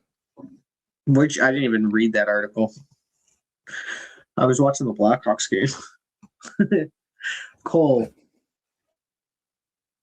Oh, Yzerman. I don't think there's no way Yzerman's that guy. For a while, I thought James Hagens could be that guy. He said Cole. So James Hagens could. He could. James Hagens could be a clone of Jack Hughes. Cole what? Cole Yzerman? All they said was Cole. That's why I thought he said Cole Caulfield. Cole Caulfield. There it is. Yeah. Cole Caulfield can. Cole Hudson. But the problem is he plays for Lane Hudson. Let's do Lane Hudson. We'll just say Lane. Well, Zach Werenski is already there. Yeah, but this is talking about when those guys retire, so he'd be up there too. Yeah, Lane, Cole Hudson, yeah. Hagens. No way you guys do lives. He's sleeping on his live. Sorry, I've been on camera like for the past week. But we do, yes. A finishing league for overagers and the academic unfortunate late bloomers as the NATO league might be a good idea. Quebec City and Halifax would be key franchises there. That would be interesting. You should email them. Honestly, I don't really know much about a lot of those. I don't even know. A finishing league for overagers. Do you think that would be really cool? I can see my interest cool idea. Yeah. More RK is always cool. Am I ever going to go watch it? That Tampa game. Penguins versus Tampa 5-2. I have another Montreal question. I don't know who Zurovsky is. I don't know who Alexander Zurovsky is. I don't think he's very good. No. Zurovsky could be better than Demidov. When do you think? I don't think he'll be better than Demidov, but I think that his puck handling. This is a question for me because Blue Chip hasn't really watched him. Like for me, I watch every single one of his games. For me, you guys can watch actually all Zurovsky points. I made a video of it. That was a fun one. This guy's ultra talented. In a redraft, he'd probably go in that range of 16 or 17 or 15, 16, 17. Which is one of the picks you traded for Dobson. So frick Kent Hughes, man, that dude is just an animal. But you could take this question. This is for you. Well, first and foremost, as good as Zurovsky's production has been in the KHL, and he has a record for the U19 production in this season in the KHL, like better than Kaprizov, better than all these players. I don't think he has it in him to be a better player than Demidov. Demidov is going to be a franchise level player. Like he's not there yet. There's still work for him to do. But Zurovsky, I don't think he can reach that level. Is he going to be a top 6 player? I think there's a very good chance he's going to be a top 6 player. And again, in my Montreal Canadiens prospect pool, when I put the video out, like he could be above or under Michael Hage. So we will see about that. But I think like he's really good. I don't think he will reach Demidov's level. For me, that's out of the question. Like it's really, really rare that I will like say something and say like out of question. Absolutely not. It's very rare, but I think like Demidov is a very different level of player. Like the completeness of Demidov is different in my opinion. And that doesn't mean that Zurovsky is not good. Zurovsky is looking incredibly good. So I think we gotta steal there for sure, in my opinion. I really, really love him. And when is he coming over? I have absolutely no insider information. I think he's coming over at the end of this next season. His coach, what's his name? Is it Igor Larionov? Is that it? It's set up at Ulayev. I think it's Igor Larionov, the coach. So, he said that whenever he's ready, he can go. Like, it's not about a contract thing, but I think that he's gonna play another year in the KHL. In my opinion, I don't think he's necessarily ready to come here. He's still like, he's heavier than he was for sure. He looks heavier on the ice than he ever did in his draft season. But I think there's still some work to be done on the skating, bulking, and after that, you bring it to North America, play him in the AHL if he needs to, and that'll fine. And he's going to be great, but probably not the middle level. So, what do you guys think of Chase Reed, Nikita Klepov, Brooks Rogowski, Jack Hextall, Tommy Bleal? They're joining my school next year. Go Spartans! Also, Mason West is also joining your school, so another first-round pick. And it's just such a deep commitment group right there. Like, they're going big, they're going skilled, they're going heavy. I mean, you have the 2-6-6 guys in Brooks Rogowski and Mason West. You get Jack Hextall that could be like a 3C for you. Tommy Bleal's been fantastic this year. Nikita Klepov's super offensive skill. And then Chase Reed is obviously the prized possession there. So I think that that's just exactly what you want to see. I think that's like one of the best recruiting classes you can get. You can't really ask for much more than that. Yeah. That defense is gonna move the puck for sure with Tommy Bleal and Chase Reed. That puck is gonna be moving to the offense really quickly. I think they might win the Natty. Like, at that point, like, Penn State could get Landon DuPont. That could be kind of interesting, but they're gonna lose Gavin McKenna. Michigan's good. Western Michigan will always be good, but their recruiting classes won't look good on paper, but they always know how to win.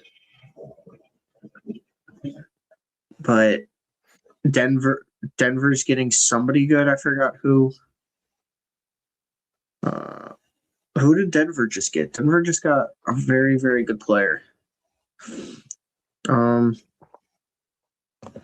not really sure. I think that they got like someone in this class.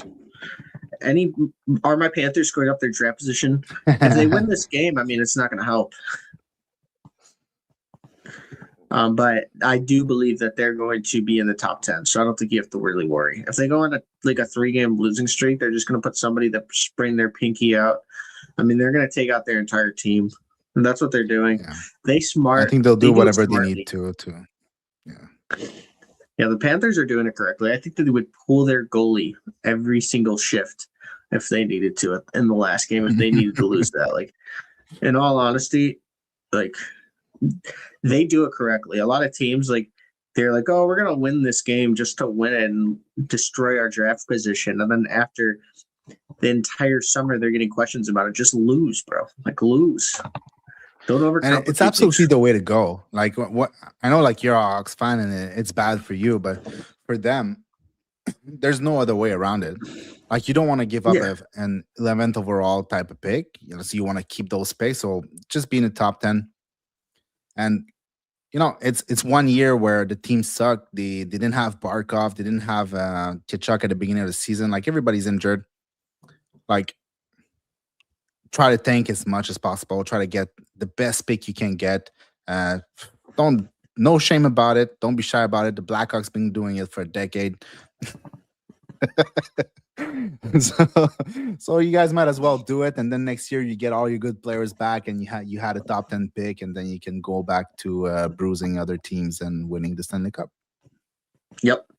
And now Panthers are in the 7th spot after winning that game, but they have more points than the Jets, but that doesn't matter. They also have more points than the Kraken, but it doesn't matter because the Kraken have 2 games in hand, and they're tied with the Preds, but at the same time, they need to jump all of these teams. They need the Kings to lose. I mean, there's just no – I really don't think that there's even a shot. But they've won 2 in a row, so they're giving themselves a chance. But I wouldn't bank on the Blackhawks getting that pick. Regulation in the NHL would shake things up. That would be awesome. I think it would be hilarious. But who to bring Who would you bring up? Because the AHL affiliates would suffer. Yeah. Honestly, Real I Caulfield and Smith. absolutely want the NHL to go back to an 8 seed type of thing, like the wild card thing. I just hate it, man. I Yeah. just want I want East, West, the first 8 team in the East, first 8 team in the West. No more wild card crap. I The don't wild know. card I doesn't just make I sense. just hate it, man. Huh? It doesn't really make much sense.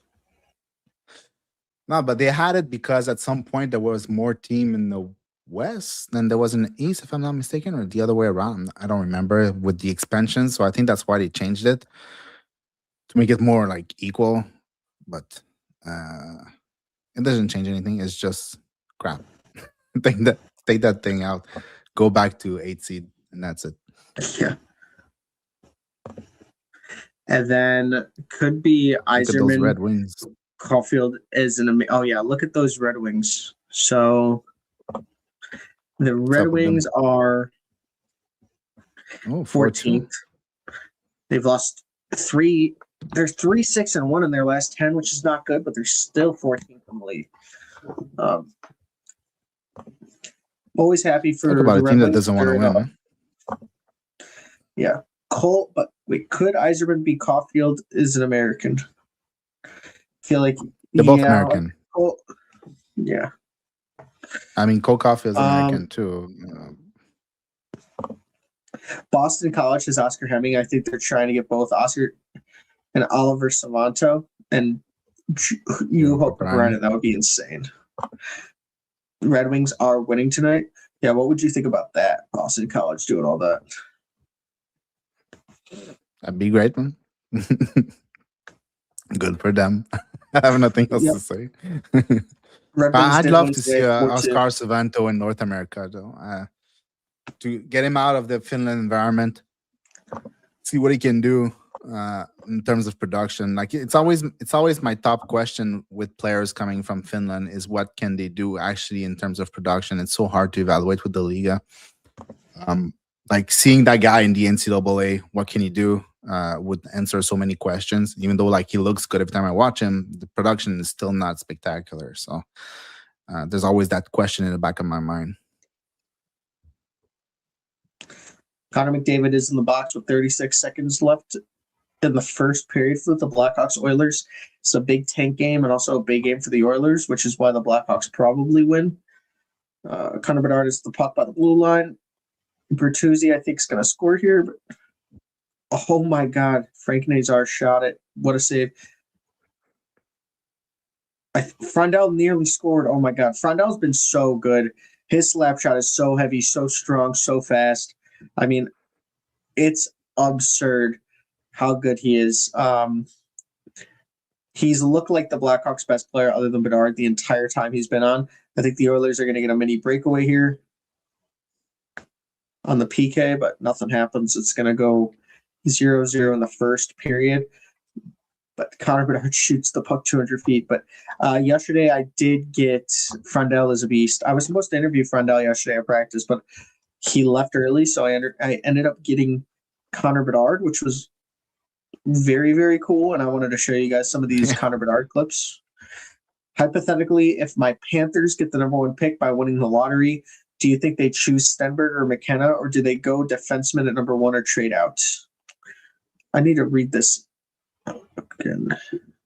I think that they would go Stenberg over McKenna, because I think, but I think for the NHL draft in the NHL league, Florida would, if Florida got McKenna, I think that there would be a total meltdown.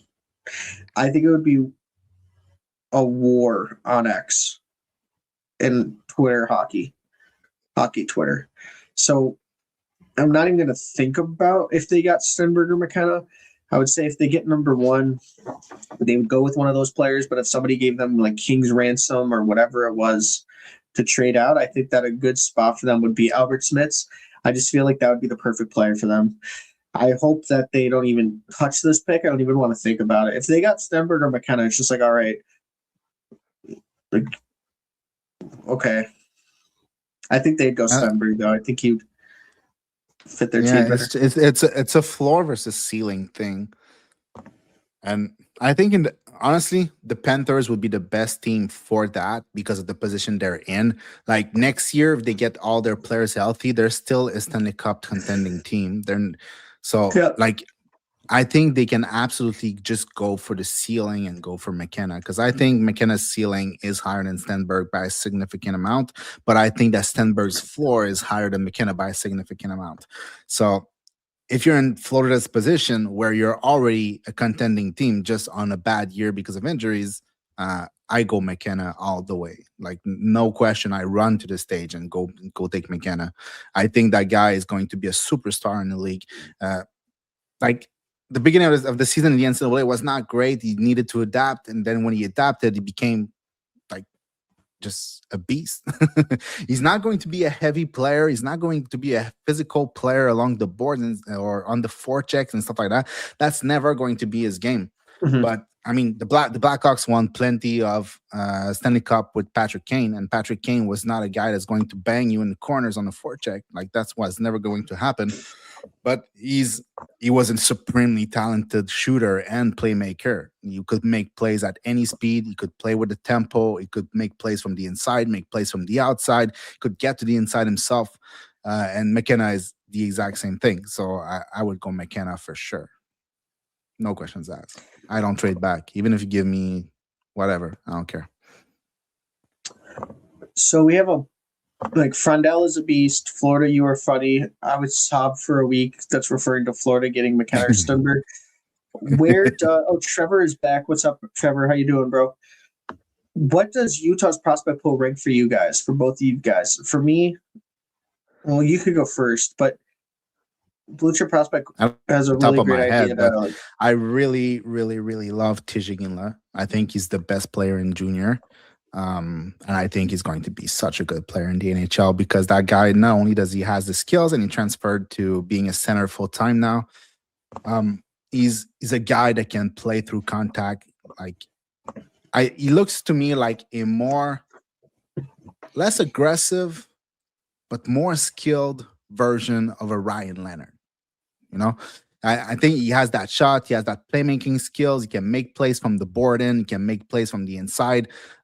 He's more involved with the puck. He has more like driving type of possessions now where he keeps the puck longer on his puck instead of making quick plays with it because now he's at center. He's great. And then you have Desnoyers, who's also great. You have Simishev, who's like a 6'5" ballerina on skates. Like I love Simishev. I always loved him, and I will keep loving him. I don't know how he's looked recently. I know he had good stats in the AHL for a while, but I don't know how he's looked recently because I haven't watched him. But I watched a lot of him in Russia last year and the year before that, and he's just so good. And he's never going to be a dynamic puck moving defenseman. He's never going to be a creative defenseman. That's not going to be his game, but he's going to be a guy who's going to kill every play coming his way. It's going to be overwhelming defensively. And you cannot pass him with his feet. There's no way you're passing him. And if you're applying heavy forecheck or too much pressure on him, he's going to burn you with his feet. He's just so good. So just those three players together. I know there's more, but I just don't have them on top of my head like that. But Caleb Desnoyers plus Tijigin plus Simashev plus the team you already have at the NHL level. I mean, yeah, it's really good. You're really, really good. Patrick Kane, I believe, broke the record for most points by an American. Is now the GOAT American. I just want to bring up, I think I could share this. Here is the play.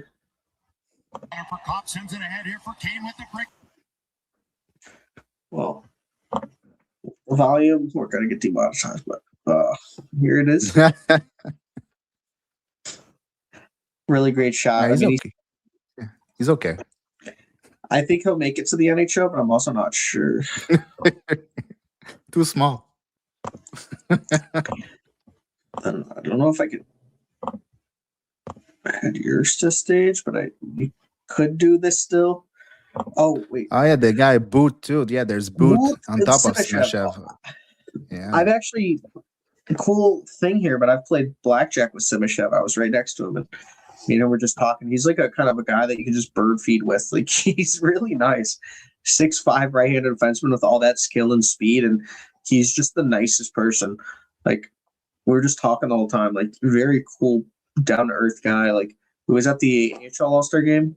I was doing some media coverage, and all the players were just playing blackjack and stuff, and he was one of them. And like he lost his money in like two hands, but I did pretty good. So it was a cool night. I think he's going to be a superstar. I think he's a very okay. I'm going to say I think he's going to be a really good like a star right-handed defenseman. I actually do feel like he's going to be a star. I'm not afraid to say that. I think that this guy has it all. He's one of my favorite right-handed defensemen that are in the league right now, that are in the AHL. The Blackhawks have like four shots that period. It's crazy that Utah are in a playoff with 80 something points, and they still have all that coming up with Boot. Well, they just did it correctly. And yeah, man, this team is going to be a problem in the future. They're built the right way, and yeah. And this is a Blue Chip Prospects NHL Draft Simulator, and we both have one. And this is his multiplayer. So like if you guys want to check it out, I think you could put it in the description. I'm not sure how that kind of works. I had to log into my YouTube to do it, but Oilers are running 4 lines at the right time. I mean, it's against the Hawks. If Cat got the pass, he would have got a Hattie. Oh wow. Classic Kane goal there, yes. So, Isildur, I don't know if I'm saying that correctly, but what team do you root for? Are you a Hawks fan? Or let me know. Does Cat pass Kane if he gets an elite passer? I don't think so. I mean, Kane was just so dominant. I'm ignoring Matthews because I'm a hater. We are up to 408 viewers. And those are just the live viewer count for YouTube and X, but I'm not really sure how that works on X, but I know it's for YouTube for sure. We had like 1,500 or so in the NHL trade deadline one, but we just wanted to come on to talk draft prospects. If you want to do an NHL draft, we can. If you want to just keep doing this and end it soon, we can. I don't really care if you guys want me to put one of these Connor Bedard clips I got during my interview, like just comment Bedard, like just spam Bedard, as well as if you guys can like and subscribe. Bedard. Liking and subscribing really helps. Just like the algorithm. Wanted to show for some reason the draft simulator here for people who want to do the multiplayer one, like when you go into your war room there. By the way, the site is nhlwarroom.com. So it's pretty simple. And from there, like you have your code. So you just share your code to anybody and everybody can choose his team. And then you do your draft, which is a cool concept. I thought like nobody was doing that. And then I found that somebody actually did it too. So I'm not the only one anymore. Well, I thought I was the only one doing that. Yeah, it's fun. Like I haven't tested it live yet. So I don't know how it works, but I tested it like on my local and it worked. So maybe we can try it and see if it works live too. Yeah, and this is cool. Mine, I didn't actually know that yours did that with the code and stuff. So, yeah, that's exactly how it coded mine. So that's really funny. It literally just probably did the same thing. I think it's basically the only way. Like if you want to, how other way could you like join your friend's draft? Like you need a unique code, or you cannot just join everybody's draft. And I put a so on mine there's like a little screen that says open a lobby. So it just like once it opens the lobby, it like sends out to the program that they're waiting. But it is the direct link is the only other way. Session key. It's a good thing.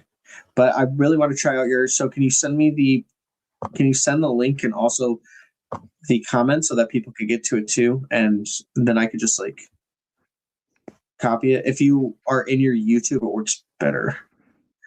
Wait, it's War Room, right? What is it? War Room? NHL War Room. I'll send it to you in the private chat. The key, like that. How many Everybody can H's see are it there. So this doesn't come up. NHL That's War weird. Room. The ant that didn't show up is the.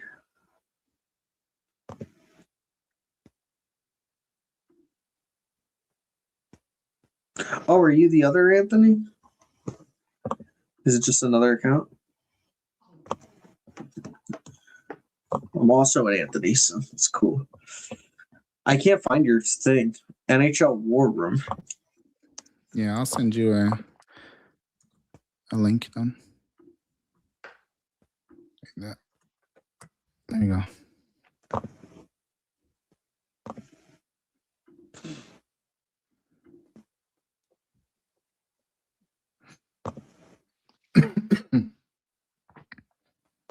You click on the link. Do you get it?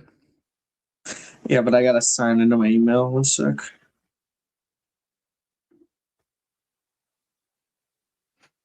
Join draft. Okay. Anthony All right, ready? Yep. So it's like We'll just do 16 teams each.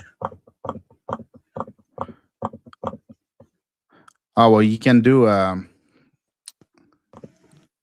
like odd like that.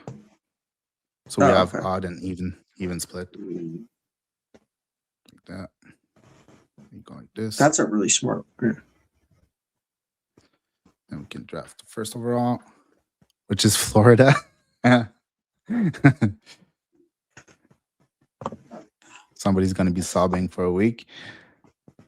And then like that. What's the next one? Let's say you do just one round, I guess. Yep, 100%. Martone had his first career goal today. That's awesome. Good for him. I have an interview with Martone I could post after too. So you're the first one, like your initials right there beside it. Every player, you can click on the stats to flip the page like that and see. I don't know. So you choose Gavin McKenna. You should have taken Tynan Lawrence.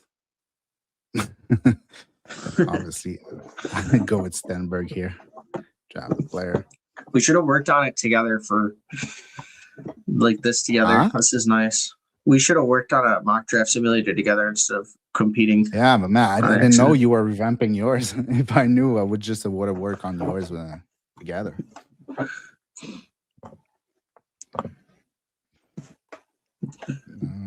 I've been working on that thing for 8 months, so I didn't know what I was doing until I did. Who do you think New York would take? Chase Reed. I've always said Chase Reed. And what did they have for picks? Oh, we're just doing the first one, right? So, yeah, I think Chase Reed, but that's like, yeah, they're gonna have like Adam Fox and Chase Reed on the right side. That's pretty good. Well, for this, I think like. Oh well, it's you. Wait, it's your name there.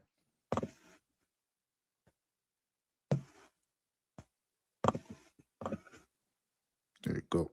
Chicago. Wait a second. Who was Jackson Cover. Chicago. I think like, what is their need? Like they have so many prospects. What's the need? They need high-end talent, no? Is that it? What they need the most? Yeah. Albert Smiths, right? Albert Smiths. I think they're gonna go Albert Smiths. And I think you're up for a while. I don't know.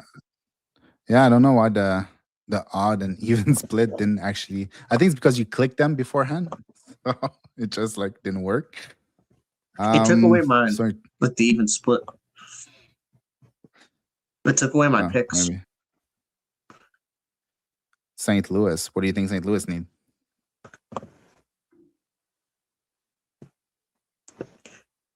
I would say right-handed defense, but they're not going to do that. All of them are taken. Kayla Malhotra, consensus number 13. Jeez. I'm going to go. I'll go Kayla Belches? Malhotra here. No, that's you. This is you. Listen. Yeah, I know. I know Carson it's me. I was just Carroll's. asking you. I thought it was me. My bad. Yeah, I'll go with the center. San Jose. San Jose, they have to go defenseman for sure. Like, no question. Then it's Daxton Rudolph or Carson Carrolls. I'll go with Carrolls. Winnipeg.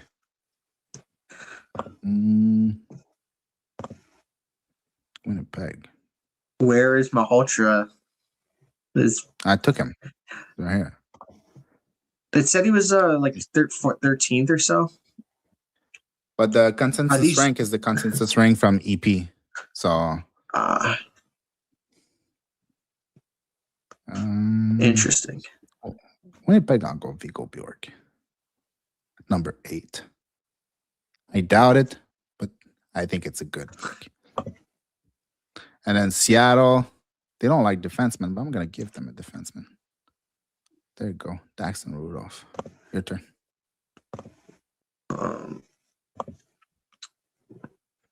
I think it's just because they play a playoff style. They play with a ton of skill too. I just don't think that they would go with the clip-off. Why is there a notion by hockey fans in general that the way the Panthers play doesn't rely the on Kings? It's you. Then there's a run for me, and then there's a run for you. That's me, Ellie, Lawrence. Kayla Malhotra is good, man. If you guys want an interview, I did a great one on my thing. So just go draftprospectshockey.com. It's in the news section. And I would not be happy if Boston ended up with Ethan Belches. Dude, they like Dean Letourneau. I'm going to go Adam Novotny for the Devils. I'm going to go Oscar Hemming for the Capitals. And then Oliver Savanto. This is when those three will come off. I'm not really sure.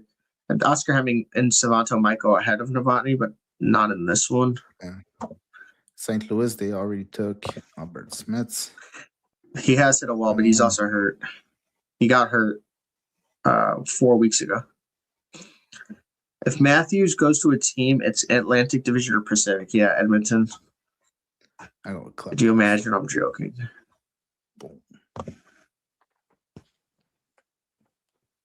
And it's you.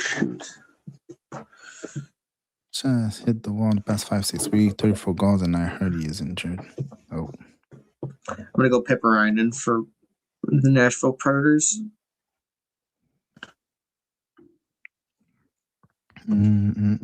Calgary.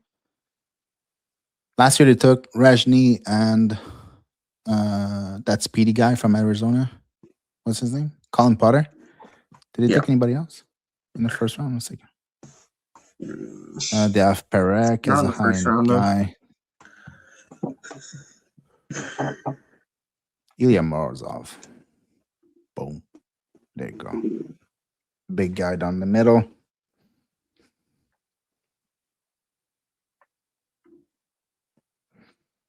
Is it me again? No, it's you. For San Jose, no, it is you. Oh, wait, no, never mind. For Utah, I'm going. For Utah, I'm going to go defenseman because they're absolutely loaded. I know they have. Take a right. I'm going to go with. Yeah, I'm going to go Ryan Lynn. Yeah. I think that's the one that Still makes sense. Straight from the Sharks. San Jose. Oh, I picked for them already. Took Albert Smith. Out in Vancouver here, it's the Ruck Bros that are streaming. Yeah. What do you prefer, Gustafsson or Hermanson? Or Hackinson? Hackinson. If Matthews goes to a team, it's... Yeah, I already read this one.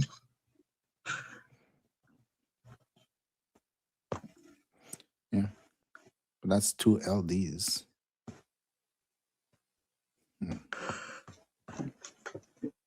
I don't know. Yeah.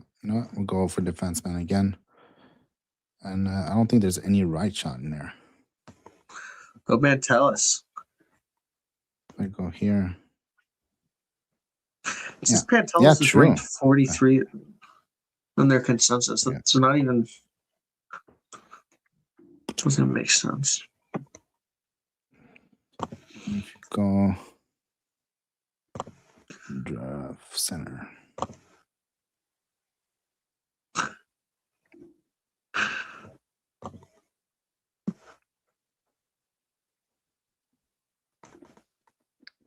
So who did you take? Was not on the page. Okay. Oh, it's me again. Okay. I think I did something wrong. When you picked the team at the beginning? No, my pick. Oh, what? There's two of them? Well, I know what I'll do later. I'll erase one of them. New York Islanders. Marcus Narnmark. I like him. For Columbus, they took Jackson's. For Columbus, they took Jackson Smith and Andrianov. I'm actually going to go GP Herbert. Wait, did we take Klepov yet? Yeah, I did. He's right here. St. Louis. Pittsburgh. Klepov. Hey, do any of you guys know who Hot Take Hockey is? He's got help him get to 60,000 subscribers. We have a mock draft debuting tomorrow at 2. Blue Chip, what time do you want to film tomorrow, by the way? Was it still 1? Are we still good for 1? Yeah. Central? Yeah, it was 1 Okay. Central. Yeah, that's fine. I'm doing a mock draft with Russ Cohen tomorrow, 2 at 3, I think. So, if you guys want to see any of that, I don't think I'm going to go live. I'm not going to go live Saturday, by the way. I got something. Rogowski.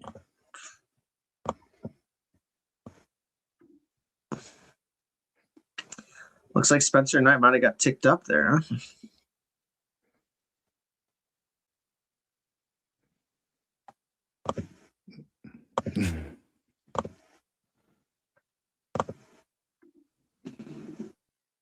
Who you taking? I'm going to take... Wait a second. Liam Ruck. I'm going to... No.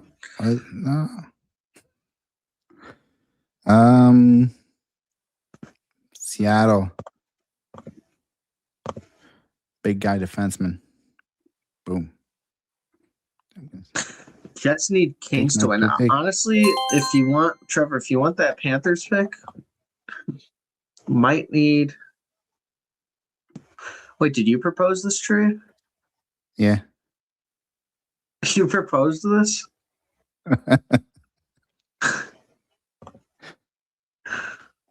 You don't want it?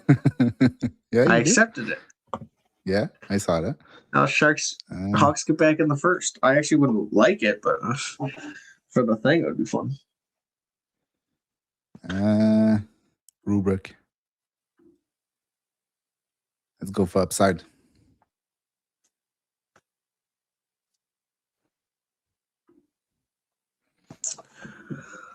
Okay. That's me again. Carolina is you still. What the hell? Yeah. Well, it's because Chicago was yours, and I just traded for it. Is there a Russian? Yeah, there you go. I don't want the Panthers pick. But... I want to dream we trade for DuPont. We're not getting DuPont, dude. If we do, that would be insane. He's so good. He loves the Denny's. I need to change this. Thomas Tranko. No. No? You don't accept for 7th? Then Alexander Command. I like that guy, man. Give me all your picks. Decline. There you go. I acquired 2 prospects, Keaton Verhoff and Liam Ruck. I don't know where any of my other selections. with the brick. Brick wall. All right. Don, All I right. keep missing who did you guys choose from our Panthers? Did they stick where they picked? Can you go to the board? This is Board of also blue chip prospects one. So go to the full right. board. The good McKenna They here picked Kevin McKenna. because they had first in the lottery. Yeah. So Congratulations, Anthony. Would you pick Kevin McKenna, Stenberg, or defenseman, Anthony, if you got the number one pick? It's actually a good question to ask a Panthers fan. it's got to be McKenna. It's got to be So McKenna.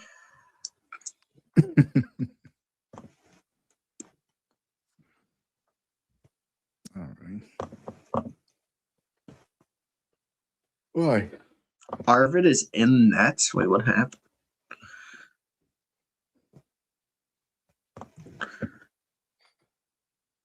Dude, this Blackhawks game is crazy. 0-0. Oh my god. Second. Frank Nazar almost dangled the entire Oilers team. What? And I thought Nazar was going to Nazar's- have a better season than that one. He got hurt and just slowed down. I mean, there's nothing he can do. Honestly, Blashill, when I was It's I not. interviewed him It's not yesterday. bad. It's just I thought he was going to be great, and he's good. He's very good, but he's not great. He's not on a great level yet. He was saying that he wants him to be the 3C, like Frondell 2C and Bedard 1C. I was like, what are you talking about? Breakaway for the Oilers. They score. Soderblom can't save a shot. Spencer Knight just left the game for an equipment thing. and they scored for real? Yeah. Didn't you not like my play-by-play? I believe McKenna and Stenberg are talented, but they don't fit the system. I think I would choose all of that number one. Who? I think I would choose all of that number one.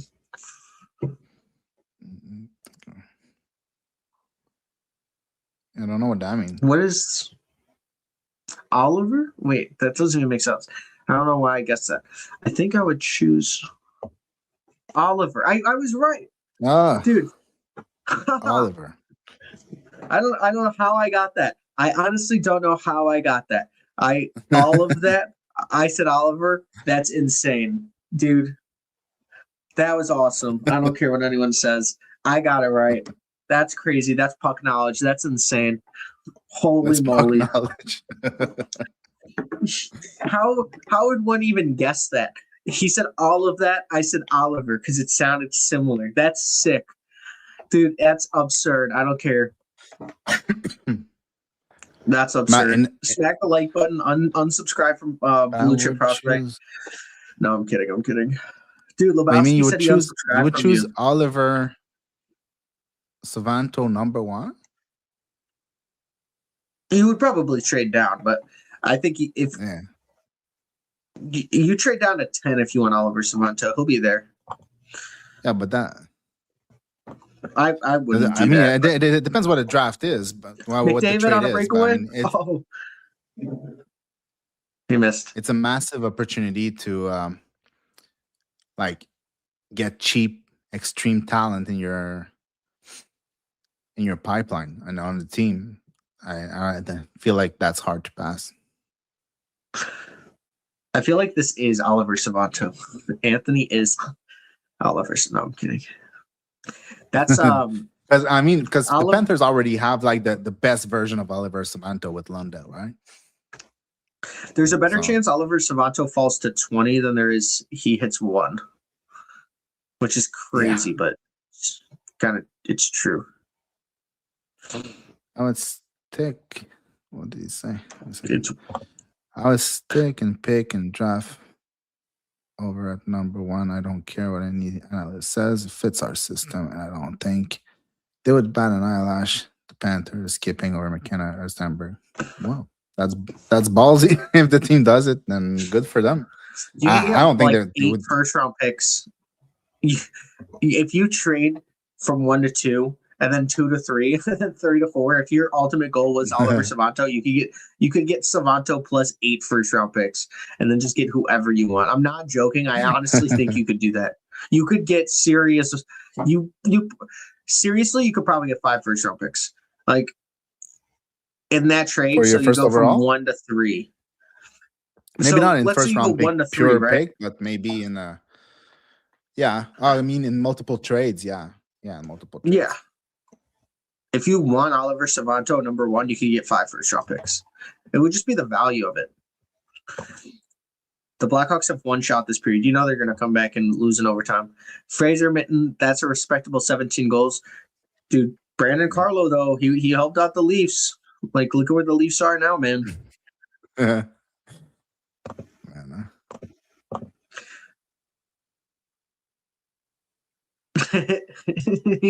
Trevor said, "Shut." Gotta feel the reef. So Trevor, I wasn't watching. Did he get hurt, or was it an equipment issue? Let me know. You like my Fraser Minton joke? See, this is why you guys come here. This is why you don't watch like ESPN. You just come here for me and Blue Chip Prospect. We have incredibly good looking faces. We have great jaw lines. We have great glasses that glare on screen, and this is why you come here. Well, for a year, I've been trying to reduce the glare on screen in my glasses, and it never works. But today, it's not too bad. See? Yeah, that's good. And your camera, man, I don't know, for me, I don't know for you, but your camera looks like you're filming with something from the 1970s. What? So I don't know how it looks for you, but for me, your camera always looks like you're filming with something from the 1970s. I don't know what it is. I'm gonna get a new camera. I was looking. Everybody else's. What camera do you use? Can someone send me a camera and I'll Venmo them? I have an iPhone that connects to my Mac, and You're that's what I using your use. iPhone? But right now it's just my webcam on my Mac. I can't afford TSN. Dude, I can't afford a camera. I gotta get one.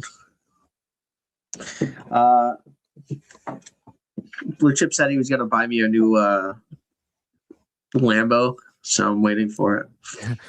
With the money from the on the clock show. The $3 per 1,000 views we make. The $3 Canadian we make per 1,000 views. I'm gonna be rich. That's so crazy. Yeah, guys.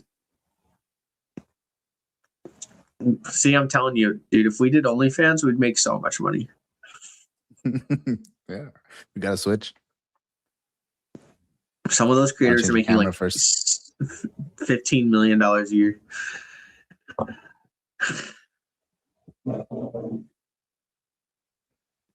However, finding these streams is the treat. Yep. Blackhawk. Oh, you were referring to ESPN. That's funny. Blackhawks have to be leading the goal in overtime losses. I think so, honestly. Thank you for finding our stream. I mean, we're pretty we're doing pretty good in the prospect space. So let's say.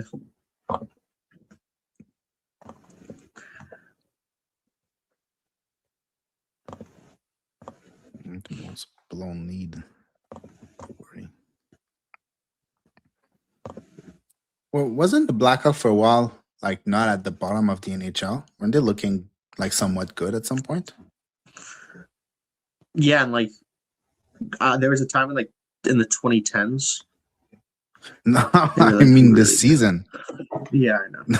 They were good. I feel like the first 20 games they were pretty good. But yeah, they were like middle of the pack, huh? And then the Blackhawks could have made the playoffs this season. Every single game they've been in, except like 4 or 5. Like, I'm not joking. They always lose the lead. They're usually up. It's absurd. This team is number 1 in PK in the league, and all they do, like, they're actively trying to lose. Tyler Bertuzzi is the father figure there. He looks like a pirate to me. I love it. I love Bertuzzi. So Bertuzzi's much. great, man. The Blackhawks were never getting 80 points now. Before Bedard got hurt, Hawks were flirting with second or first place wildcard. They were very good before he got hurt. And same with Lardis. And Nazar. But Lardis is great. Not great, but he has looked fantastic. Frondel's looked great. Roman Kansarov's coming in the wings next year. There's a chance that this team could push for a playoff spot. And I know people would be like, oh, but you saw what happened with the Ducks. You're seeing what's happening with the Sharks. Like, once you get all your pieces together, that's what happens. If the Blackhawks can get Stenberg or McKenna too, like, watch out for this team. I think they're 2 ways. Like, I think they'll contend in 2 years. Like, they will contend for a playoff spot next year, in my opinion. And they also have 3 first-round picks next year. If the Panthers, obviously.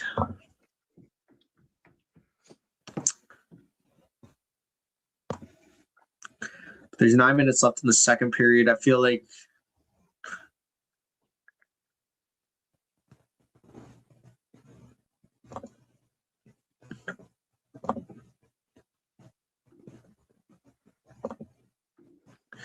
they're ready to fly. I agree. I do think that they need to lose all these games, though, at the end of the season. I know people might get mad at me, but I don't really care. It's about what's best for the team long term. The Oilers on a power play, but the Blackhawks still have the best penalty kill in the league, and this is like they're gonna end with the best penalty kill. They actually are just absurd. I don't know what it is, and then they're gonna be contenders in 2 years and have like a top 30 penalty kill. It's going to be insane. But for some reason, Blashill is fantastic. It's his deployment, or whoever the PK coach is. Honestly, not sure who it is. Maybe Pekka? I'm not sure. No, he's just, I don't know. Goal. Blackhawks down 2-0. Our Hawks. The Blackhawks have an 84.5% on the penalty kill. PK.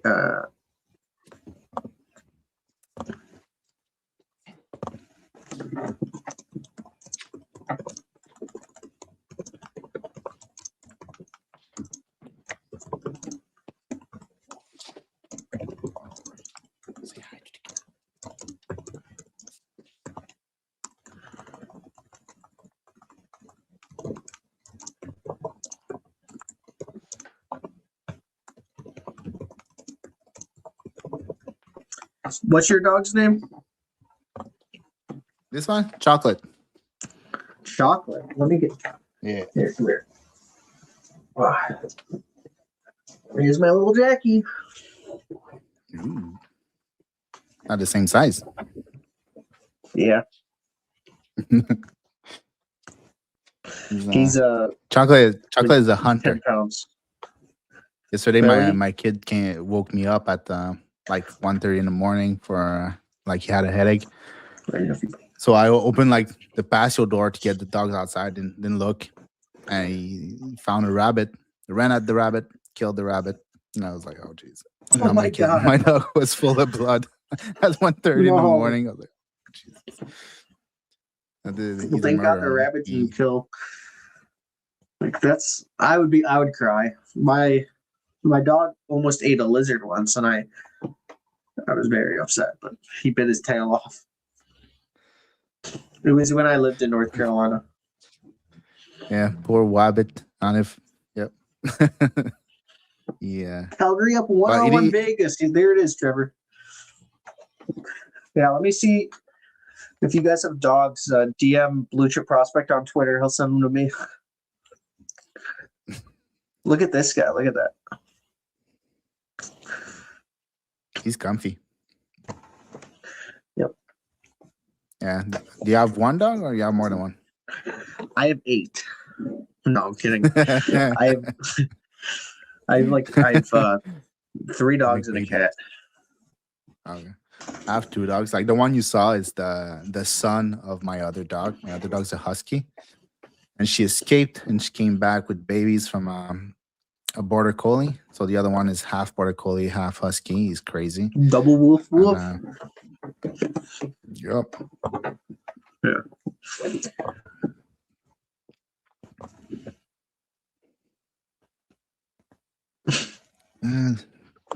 Done. Who's your favorite NHL player of all time? Oh, this is a question for me. No one else. No, I'm kidding. Don, what do you think is a good defenseman the Blackhawks could get in the late first round or early second round if they take it forward with their first pick? This is a great question. And one thing is, like, if Pippa Rynan is there, I think that would be a really good project as a right-handed defenseman. I'm not really sure if they would take right-handed defenseman, but a guy like William Hawkinson, I could totally see being good friends with Anton Frundell, 6'4" left-handed defenseman with time in the SHL. I think being in a professional league, that would really help him, as well as a guy like Malte Gustafsson that has more of that high risk, high reward. And Malte Gustafsson's brother, Viggo Gustafsson, was actually drafted by the Predators in 2024. I would say Xavier Villeneuve and Ryan Lynn will not be on the Blackhawks. They do not like under 6 foot defensemen.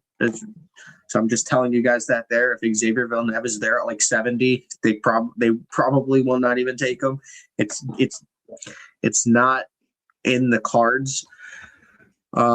Let's see. I'm gonna go to prospects, draft rankings. I want to give you a good answer. I would say Ben McBeath is a fun one. Sherbakov is fun. Nikita Sherbakov, somewhere in that like late first, early second, kind of targeting wherever the Carolina Hurricanes are picking, because that seems to be the Blackhawks pick every single year. Nikita is a dog. Yeah, he is. Nikita Sherbakov, baby. Watch him. I'm going to actually do a post about him probably tomorrow. I do like his game, and I know he's going to be taken by the Hurricanes. He's going to fall to like pick 50. But I think me and Blue Chip are probably going to get off here. We've been on so long, and we're going to be getting on tomorrow too. Not for a live stream, but for a video. So I do appreciate you. We almost had 500 viewers, and a lot of these, it says, are live viewers in terms of like who's on. So I really appreciate it. Please go follow Blue Chip Prospect on X. Like, try to get him to 10 million on X, and if you can. Damn, he's 6'5". Yeah, see, this is why you come here. You learn about some players. Like, we're encyclopedias to this stuff. This is all we do. So if you guys really like draft content, if you have a friend that likes draft content, please help us push out. This year, these last 14 months, I've interviewed over 200 prospects. So if you guys like my content, any of my interviews, like definitely check them out. I interviewed Connor Bedard yesterday too. So if you guys want any of that stuff, it's on my Twitter, TikTok, Facebook, Instagram. Check out our feed page, me and Palucha Prospect. Obviously, we're joking, but thank you guys for coming on. Thank you guys for watching. Really appreciate it. And please check out his mock draft simulator. Please check out my Draft Prospects Hockey website. But if you guys have any questions, DM me on X at the Prospect Don. We're so close to 17,000 followers. So once that happens, my ex will get back with me. And thank you guys. I appreciate it. We're ending the stream here. Thank you, everybody. Peace.